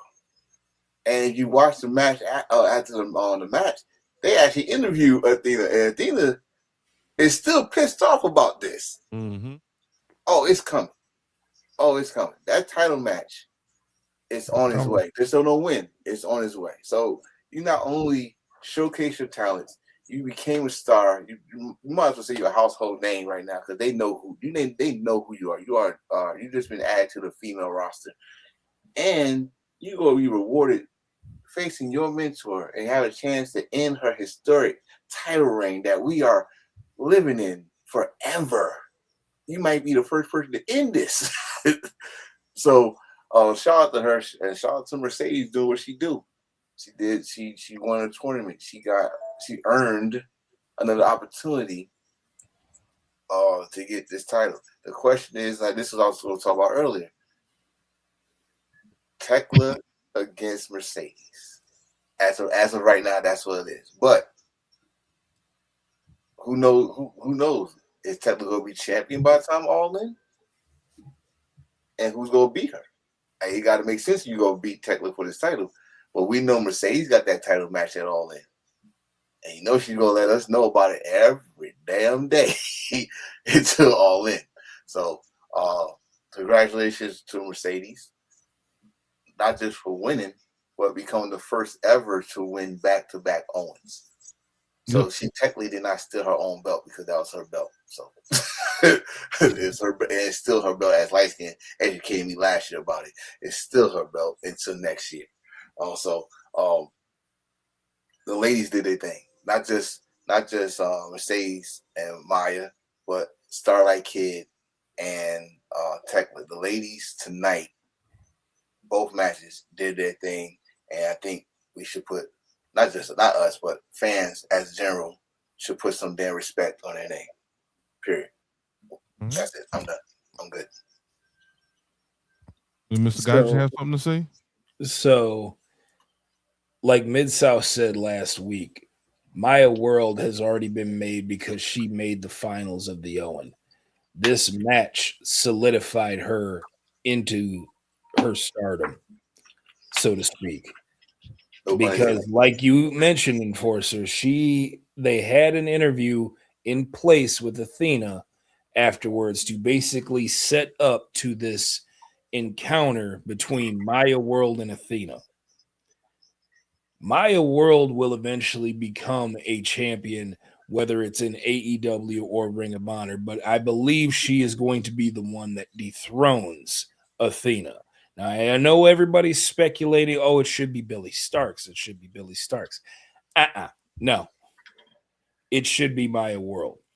I said it last week during my Book of Nardo segment when I said that these ladies stepped up and basically did a job that two other individuals were not willing to do because they felt like they were bigger than the job that they were doing. Here comes Maya World. Here comes High-End. They said, we'll do it. And look where it's propelled them to. Mm-hmm. Maya World was an afterthought. She wasn't even supposed to be in the Owen. We found out that eventually it was supposed to be Toni Storm that was going to win the Owen, but she wasn't available. Then we found out that Willow Nightingale was the next woman to be the winner. She gets injured. Yeah, so what happens? You have a wild card, so you insert Mercedes Moné. You have another injury in Sabre, who cannot compete. So you insert Maya World. And throughout this entire tournament, after Maya, I believe, got her first victory, we found out that her brother recently passed away. And she didn't really take too much time off. She stayed in the game, took her grief with her, and decided to bring it with her and perform in the name of her fallen brother. As far as I'm concerned, Maya World now. Now Maya World is a household name when it comes to pro wrestling fans. I agree with that one, brother. Not because of the fact that, her brother's passing basically propelled her into it, but because of the fact that she put on matches and a performance that I believe would made every single wrestling fan proud. And she made you believe that she was eventually going to win this tournament. As I'm sitting here watching, I'm like, are they going to do that? Are they going to pull the trigger on her? Mercedes ends up winning. You had to know eventually that somebody was going to repeat as an Owen champion. as a winner of the Owen tournament twice in a row consecutively. Mercedes is that big of a name where that's the person who you should have do it. So as far as I'm concerned, yes, Mercedes, congratulations. You're all in. But Maya World is going to be the next star that is going to be shaped in this entire AEW universe. Before we get off this, you brought up something, and I'm going to say this as clearly as I can say. I can't say it loud because it's early in the morning. This was not because of her losing her brother. I'm kind of tired. I saw it enough of people saying, "Oh, this is a sympathy thing, or whatever." Okay, it's done. It's done. She just showed y'all, even in a losing effort, she is one of those. She's either one of those or next up women superstar. Let me correct myself. Superstars, not women. Superstars in AEW and / Ring of Honor. If you didn't know her name before this tournament, now you know. So let's stop that. I saw a couple people still bring that up before we started the show. That's why I don't get on freaking Twitter. I just post what I got to post, get the hell out of there. I swear that's what I do. I post what I got to post, get the hell out of there. And this woman did her thing in honor of her brother, and also, hey, I'm here now. Thank you, Nia Jax, Tia Knox, and whoever that other chick was. Thank y'all for being bitches. Mm-hmm. That's all good. I'm sorry. One other thing before I let Mid-South go as well. I mean, we talk about the whole pity booking thing. If Maya World making it to the finals of the Owen was pity booking, then what do you call Sami Zayn winning the WWE Championship in Saudi Arabia? Whatever that was. And he's of Syrian descent. Saudi Arabia and Syria are two different countries. I'm gonna tell you. I'm gonna use a football analogy. When a football player, let's just say a rookie gets drafted in the 5th round, right? He makes the team. He barely makes the team. The number 1 receiver goes down, and he gets thrust into the starting lineup. He's given a chance, right? Mm-hmm. He's given a chance. He performs. He outplays his contract. 2 years later, because of the fact that he was given a chance and he outplays his contract, he's awarded with a bigger deal before his contract is up. True. That's what Maya World did. She outperformed what you thought she was gonna do after they put her in this tournament. No, we knew Maya World, but the regular fan didn't know who Maya World is because they likely don't watch Ring of Honor, or they may have seen her 1 or 2 times. Maya World was given a chance. She did better than just someone who was given a chance. She did what they asked of her to do, but she did further than that. That's why she kept advancing, is because what she put on paper, what she put on film, to go back to the NFL analogy, she put enough on film to warrant her continuing to get playing time. That's why she made it to the finals of this tournament, because she is a player, and a damn good one at that. Now, the only other thing I wanted to say is I wanted to point out a few things from the match, because I got a few little things that I picked up during this match and then the next match. Number 1, Mercedes laughing while doing the 3 Amigos. That was hilarious, because it's almost like she knew it was over, even though after she did that, we kind of thought, which goes to my next thing, that she wasn't going to win, because immediately following that, Maya did her own version of the 3 Amigos, but she did like the overhead slam. Mm-hmm. And on that 3rd one, she just threw Mercedes out of the ring. That was hilarious. That was great. And then I heard Tony Schiavone say this. I couldn't believe he said this, but I need everybody to hear me when I say this. These were Tony Schiavone literally said these words: Mercedes Moné is the greatest women's wrestler he's ever seen. He wouldn't have said that about just somebody that's got a real good character or anything like that. Tony Schiavone doesn't do hyperbole a lot. When he said that, he meant it. And that's what I've been telling y'all for years now. I don't care what anybody else's opinion is. I'm just telling you what I've seen with my eyes. There has never been a women's wrestler as good as Mercedes the Gold Ultimo Moné. And we got hundreds of matches to back my case. Everybody's best matches against her. That's just a fact. Yep. If everybody's best matches against her, that means it's all about her for the most part. She's the greatest of all time.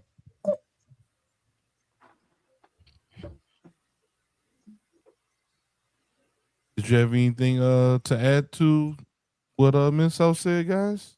Nah, I feel like we can move on to the next one. As great as that match, right there, that's like match of the night number 2 for me. I gotta go back and rewatch it just to see if I can pick one. When we were talking about Twitter or X, sorry, earlier. Did you see what Mercedes tweeted? Did we talk about that? I'm sorry if I'm reacting. Yeah, to Mr. Meltzer. Yeah, I mean, I feel like we talked about that personally. I think in our, I got you. Yeah, but I mean, hey, I feel like a 5-star match is coming. You said, "Go ahead and give it to me now." Mm-hmm. Yeah, it has to be. She never had one. I'm sure she's had some. Her and Billy maybe. Match for her and Suzuki was 5 stars, wasn't it? I was to say, like, I mean, that Suzuki match from 2 years ago. I mean, but you gonna get one. And the Bailey, the 2 Bailey matches was. That's what I think her and Bailey was a 5-star match. I think that was the first one. The NXT one was the first one. Well, never mind. Take it back. I mean, of course, as Mid-South always says about these things, these are Meltzer ratings. The Meltzer gave it 4.5. The 2 Bailey matches were 4.5 and 4.2. 4.5 and 4.75. 4.75 against 4.5 to 4.75 against Bailey, and 4.5 stars against Stephanie Vaquer. So what about Hazuki? That's her name. I do not the one she just had with her, the one she had New Japan Strong title. I know she got one from him. No, I mean, it's not like it matters, but her match with Hazuki, she got 4.75 stars too. So she really does have a 5-star match under from that group.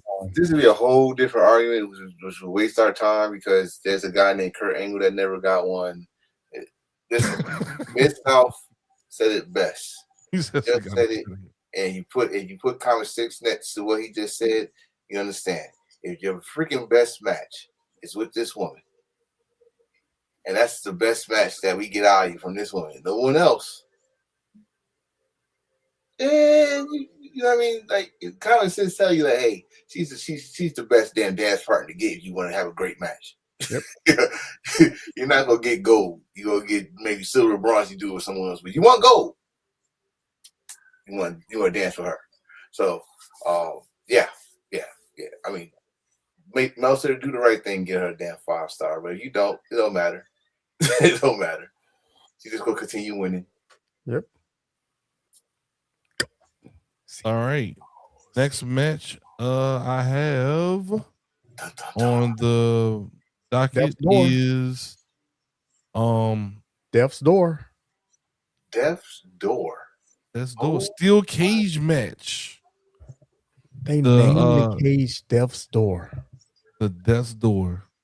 The Don Callis family, MJF, versus the conglomeration, Darby Allin, and my boy, Nosuke Takeshita. The White Demon.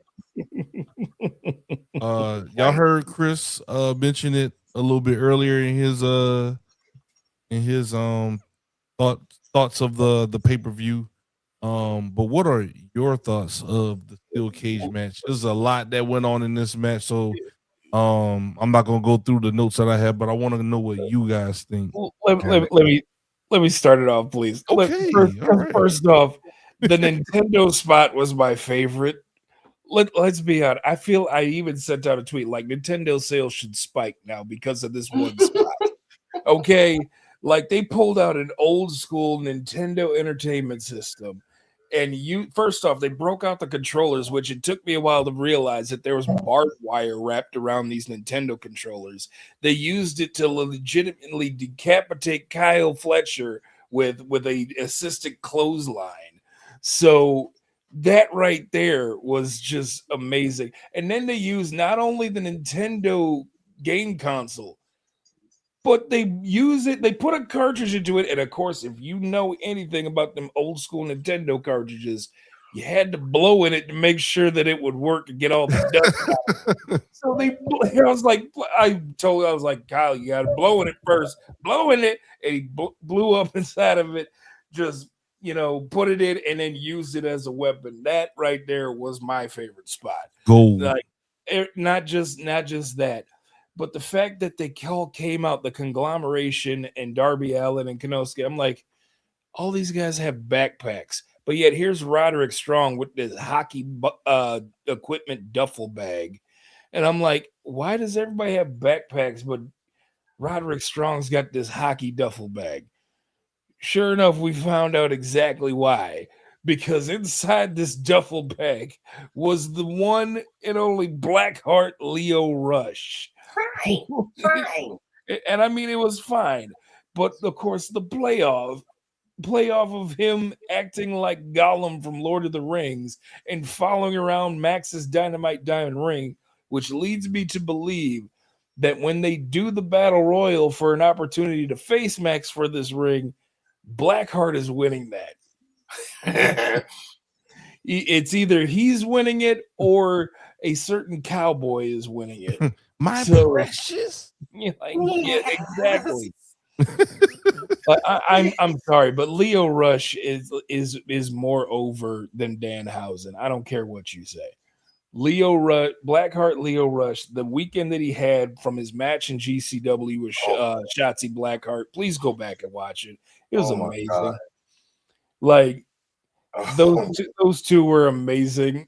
I loved every moment of it, to the part where he is involved in this death. I love the name, by the way, Death's Door, this steel cage, and like the innovation to make it into like this circular cylinder and do all of the things. And of course, the table spot where they put the logo of like DC MJF on there with them and their skivvies, and like, of course, not the bodies that they actually had, but whatever.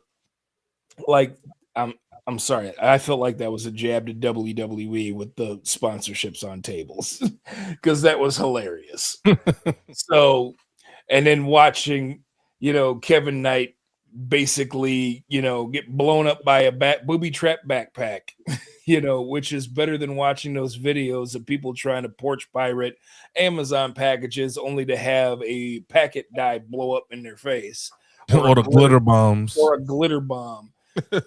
I'm just saying, like, that was hilarious as well. So, because when I first saw that, I immediately jumped out of my chair, and I just, like, when we say that AEW has outdone themselves, we are in the month of June.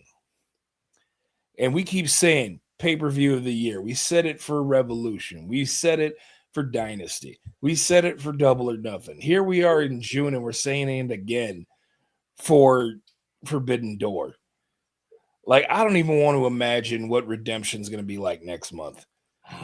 So, as far as I'm concerned, like, this is what we mean when we say consistently AEW is putting on really great shows. I wish they would end longer, because here it is 2 a.m.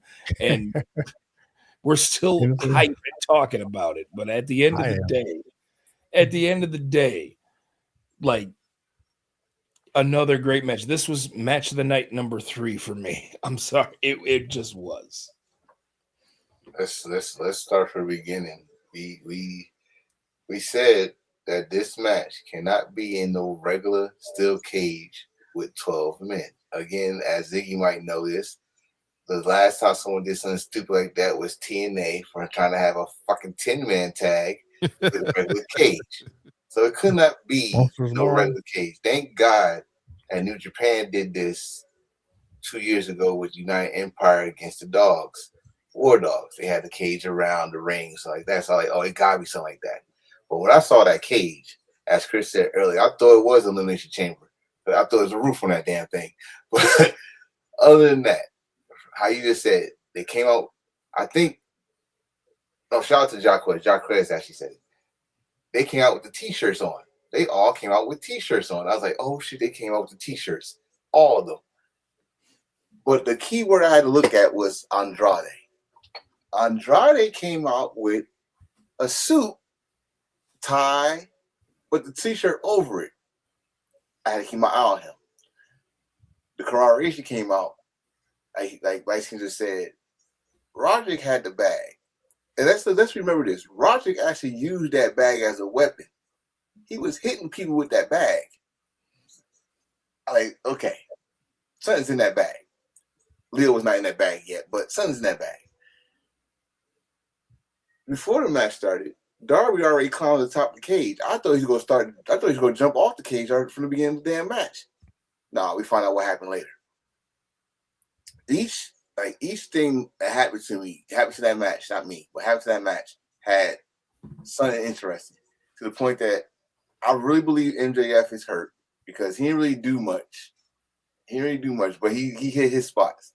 Like clean. How many world champions you see clean up the damn mat with a damn broom? He did this the second time he did this shit, sweeping the tacks out the ring and and perfectly sweeping them under the table that's going to be used later.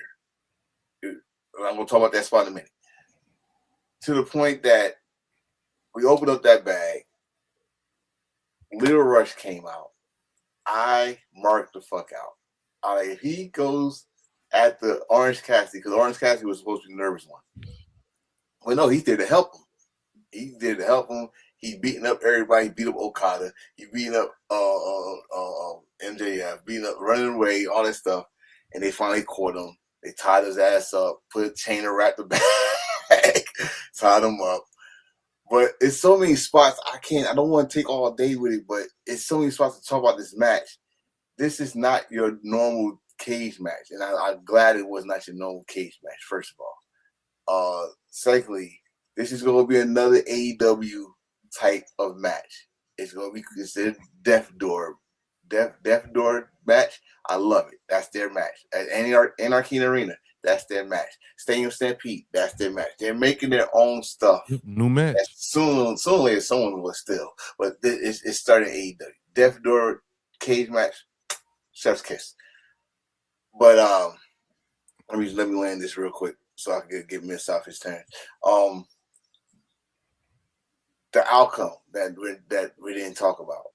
Andrade, we knew it.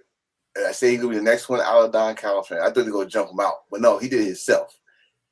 He pushed. Who was it? Who did he push out the way? Was it Mark? I think it was Mark, and hit his signature move on MJF with the elbow, and took off the shirt. And that shirt said "Fuck Don, fuck MJF." Not F. No, it said "Fuck Don, fuck MJF," and he helped Mark Briscoe get a title shot. Now, one thing, like Mid-South said, this was going to happen. This part, if Mark Briscoe wins, they go try shadow what Darby did when he won his title shot. And yes, we getting that on Wednesday. Yep. Mark Briscoe is getting his title shot against MJF. That's crazy. On Wednesday. This match is crazy. This is out of control. Jake something / Doyle is my MVP. Doyle. He was showcasing his stuff. So if y'all don't know who Jake something is / Doyle, get to know him. Get to know him now. He's gonna be a player. He's gonna be a player in the future. That's pretty much all I gotta say. But it's too much. It's too many spots to talk about this. Yeah. So I remember from TNA. Oh yeah. I'll take care of the spots because I jotted them down, and I'll be quick because I don't have to talk about this match a whole lot. I do want to point out one thing before I talk about these different spots, and I'm gonna be, like I said, I'm gonna be quick on those spots. Not only was Lio Rush not in the bag originally, that wasn't even the same bag. Okay. And let me tell you how I know this. So first of all, Lio Rush did one of two things. He either had been under the ring the entire night, or he came out when Jay White came out and the lights were out. Which that was smooth. That was smooth if they did it that way. Probably was it. That's probably that was probably because it was right before this match, so he went under a long time. Second thing is when Roddy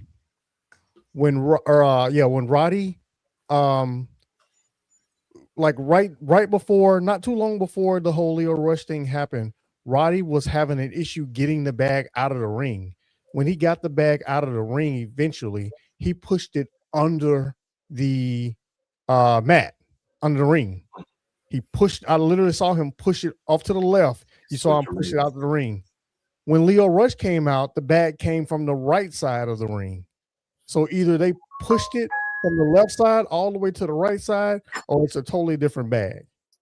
And I'm gonna go with it being a totally different bag. Now, on the different spots, this was crazy. I think I want to say it was Nigel. Nigel said something funny. He was like, "How did they get all of them to wear the shirt?" that was just crazy to me. That made me laugh out loud. Darby had thumbtacks in his bag. That was crazy. Orange Cassidy had orange slices in his bag, which was hilarious. But what made it even funnier was them putting the orange slices in Kyle Fletcher's head, because we all know that hurts. That would have hurt any one of us that we had a cut and somebody put orange juice in our head. I totally forgot. I thought, oh, it'd be funny if he got lemons in his bag too. But no, I was like, oh shit, that shit hurt too. Yep. Oh god. Darby flipping into thumbtacks, that was creative, not because he flipped into thumbtacks, but because of the way he did it. He did a double flip and fell right on his face, and then that look was priceless. Next spot, Takeshita's bag. Takeshita was rifling through his bag, which was hilarious. And then he did it so long, I knew what he was about to do. And as soon as he did it, I fell over laughing. Okada was laughing too. Oh yeah. Okada broke character right there because he started laughing immediately. Kevin Knight, the dude is insanely athletic, man. God, he went coast to coast into that chair like it wasn't nothing. Man, I'm convinced if the ring was half as long, he could still make it. He had an extra 2 yards on that if he wanted to. For sure. Let's see. We talked about the Lio Rush thing, the Blue Thunder Bomb spot through the table, but not just Blue Thunder Bomb through the table. He did it from the apron to the floor. Which had the tables on the floor. Which had the yeah, that was insane. Never seen anything like that before. Mm-hmm. And now the whole booby trap spot, that was great. But what made it even better is that immediately after that, Darby did a coffin drop off the dog on top of the cage. that dude ain't gonna never stop. And then the whole Andrade thing, and then the one of the other funniest things I had, and this will wrap it up here, is that when Kyle was leaving, Kyle was bleeding like crazy, yet he was still putting his backpack on. He walked out with his backpack on. He was bleeding everywhere. He could barely stand. He could barely walk, but he had his backpack on, bleeding all the way to the back. And if you could just go back and watch the visual, it's hilarious just watching Kyle O'Reilly hobble himself back to the back, bleeding with his backpack on. Yep. That's all I got. Crazy ass match. And Takeshita and Okada going at it. You know, that's gonna be interesting to see how that ends with Takeshita and Okada again. All in. And Kyle Fletcher gotta be added to that. Because Takeshita went after him too. That'd be a triple. Now that's a triple threat I'd want to see. Yes. If they do a triple threat for that title, I don't want the other match that people are trying to guess, but we can talk about that another time. There's another match. I told you, fantasy. I could start fantasy booking at it within the snap of a finger. All right. Yeah, another fun match. But we're gonna go into our main event of the evening. Will Ospreay won the On Hart Foundation men's tournament final. Sorry. Versus Swerve Strickland. Crazy match. Insane match. One of my favorite spots of the match that I saw was the Styles clash on a announcer table. I know it tore his knees up doing that spot. The other one was the I think Swerve did like a flying house call from the top rope or something like that. It was just kind of crazy, bro. And then every time that you thought that Swerve was gonna be pinned, dude just showed up, picks up. Swerve was like, "You gonna have to kill me, bro." Like, I might not kick out emphatically, but I'm a slightly get up just to piss you off that much more. Death Riders came out. You know, like, Will, you gotta bring it home for the crew, dog. Like, what you doing? You know, Swerve even got underhanded, cheated, kicked him in the nuts, out of desperation. But this was Will Ospreay's definitely moment. Definitely happy for him. He's gonna go to Wembley. You know, this was the build up of the story. Will Ospreay said that, you know, he was in school. He's, you know, he wants to. Oh, my bad. He you know, all his classmates had aspirations of doing things in, you know, Wembley, you know, playing football, but he's like, I'm gonna, you know, wrestle in there. So, you know, the story's been very good with Will Ospreay in the build up to this. So, man, guys, what are y'all's thoughts on this? I mean, it's a lot to unpack here.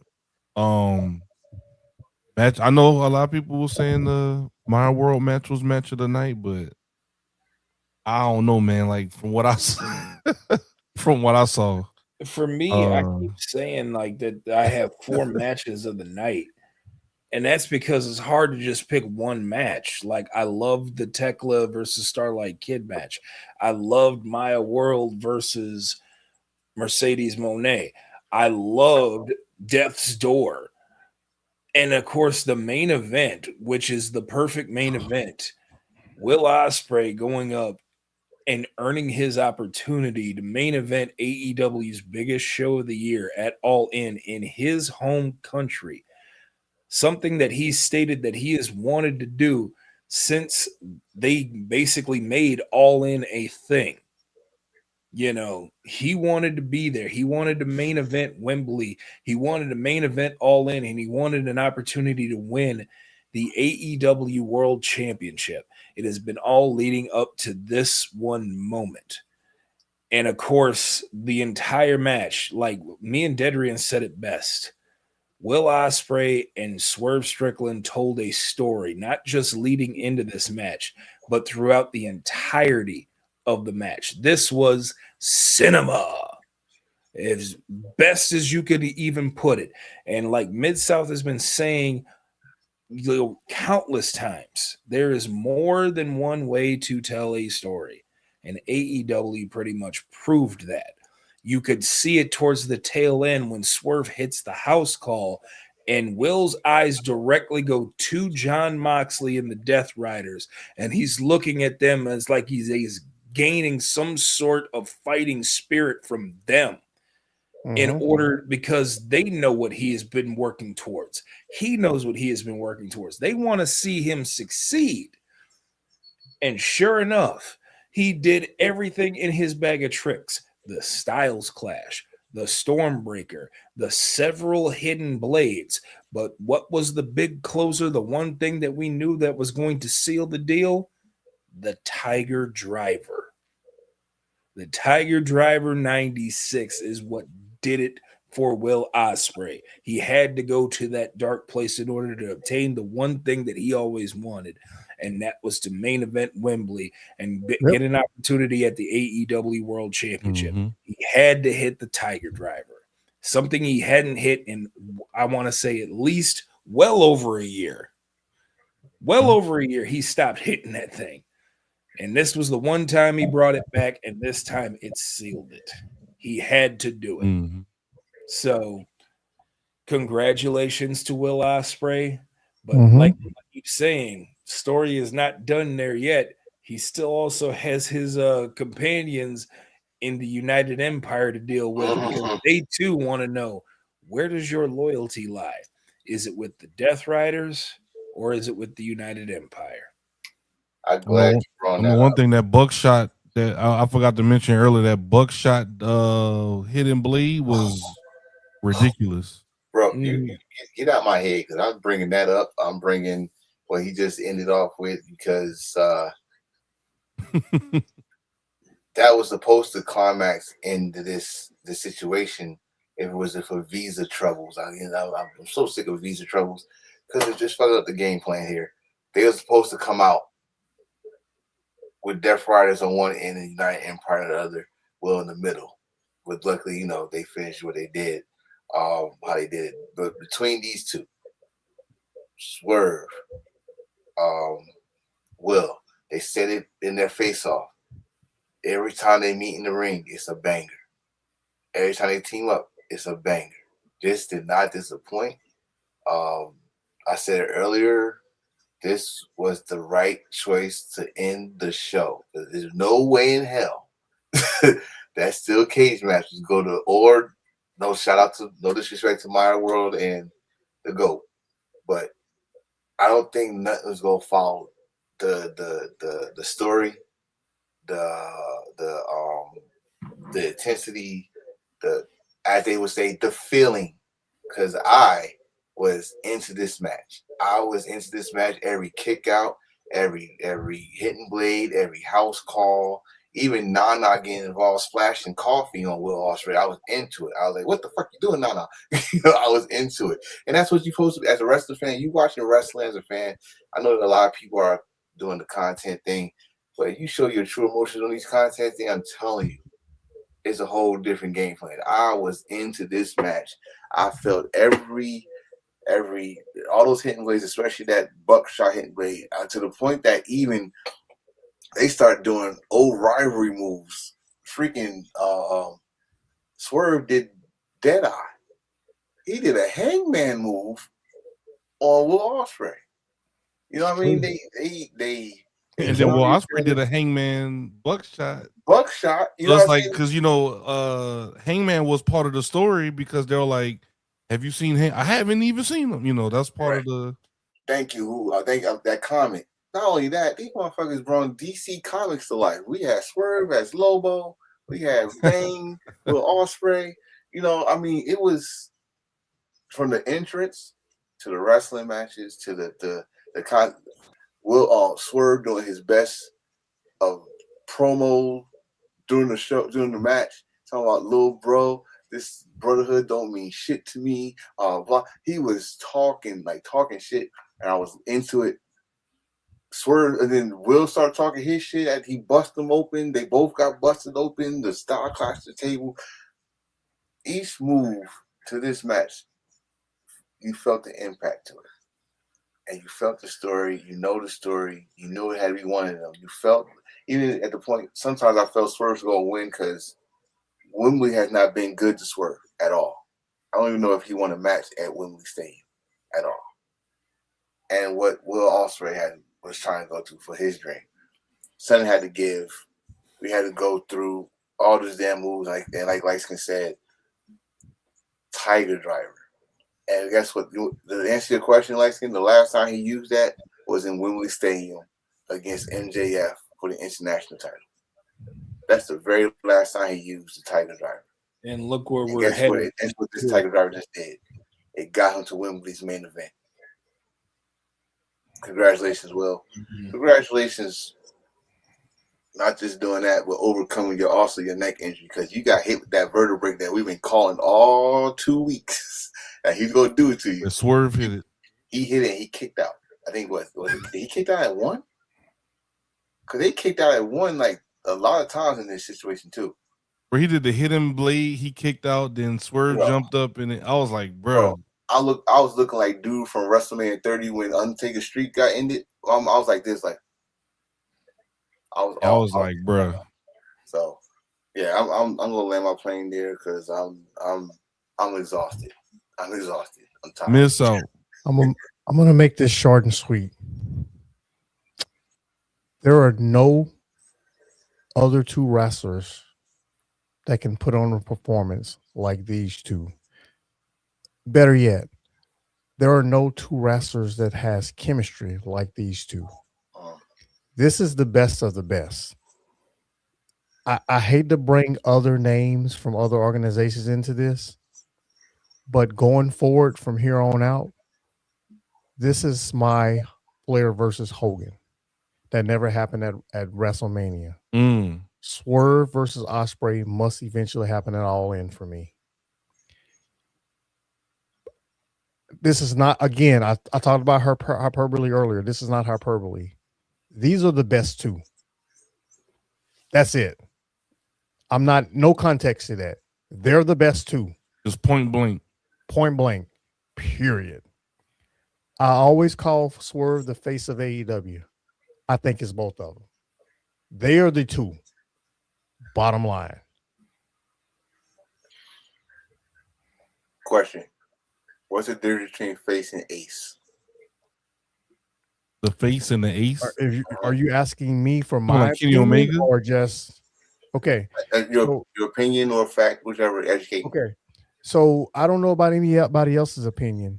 Ace to me just means this is the go-to guy if I need something done. This is the guy that I can depend on to do things always the right way, hold people accountable, always be there when we need him for something. He can be a face or a heel. So MJF. No, Moxley. Jon Moxley. Tanahashi. Mox, okay. Yeah. Tanahashi. Yeah, Jon Moxley is the ace of AEW to me. Just somebody, a locker room leader, somebody that can, whatever you need, he'll do it. If you need a main eventer to lose in 7 seconds, I'll do it. If you need me to go out and beat somebody in 7 seconds to get the title off of them because they got injured, I'll do it. I said that on purpose because it actually happened with Moxley and somebody else that don't work there anymore. Oh, fuck that. Say his name. I don't want to because he's not worthy. I know what you mean, though. That's what I consider the ace. I just want to start trouble. Now, the face, I consider the face. Who can I send out to talk to? You know, if I think of AEW, who's the first name that comes to mind? Who can I send out to do the local news in the small town that we're going to?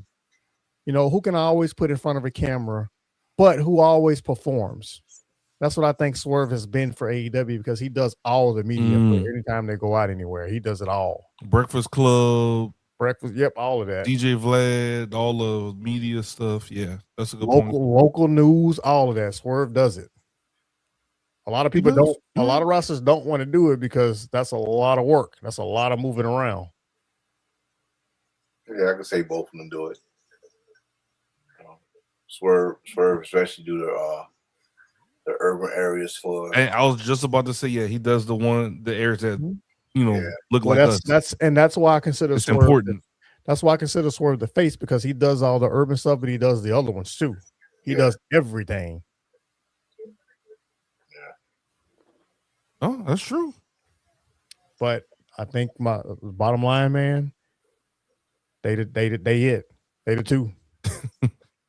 they it. That's it. But yes, that was our review. Sorry guys, I know we probably could have gone even deeper into a lot of these matches, but It's East Coast for Mr. Enforcer. It's already almost going on 4 o'clock for him. We're gonna go ahead and, if y'all don't mind, we're gonna go ahead and skip final thoughts today. Oh yeah. We're just gonna go ahead and we got everything out of the way. Yeah, we're gonna go ahead and just end.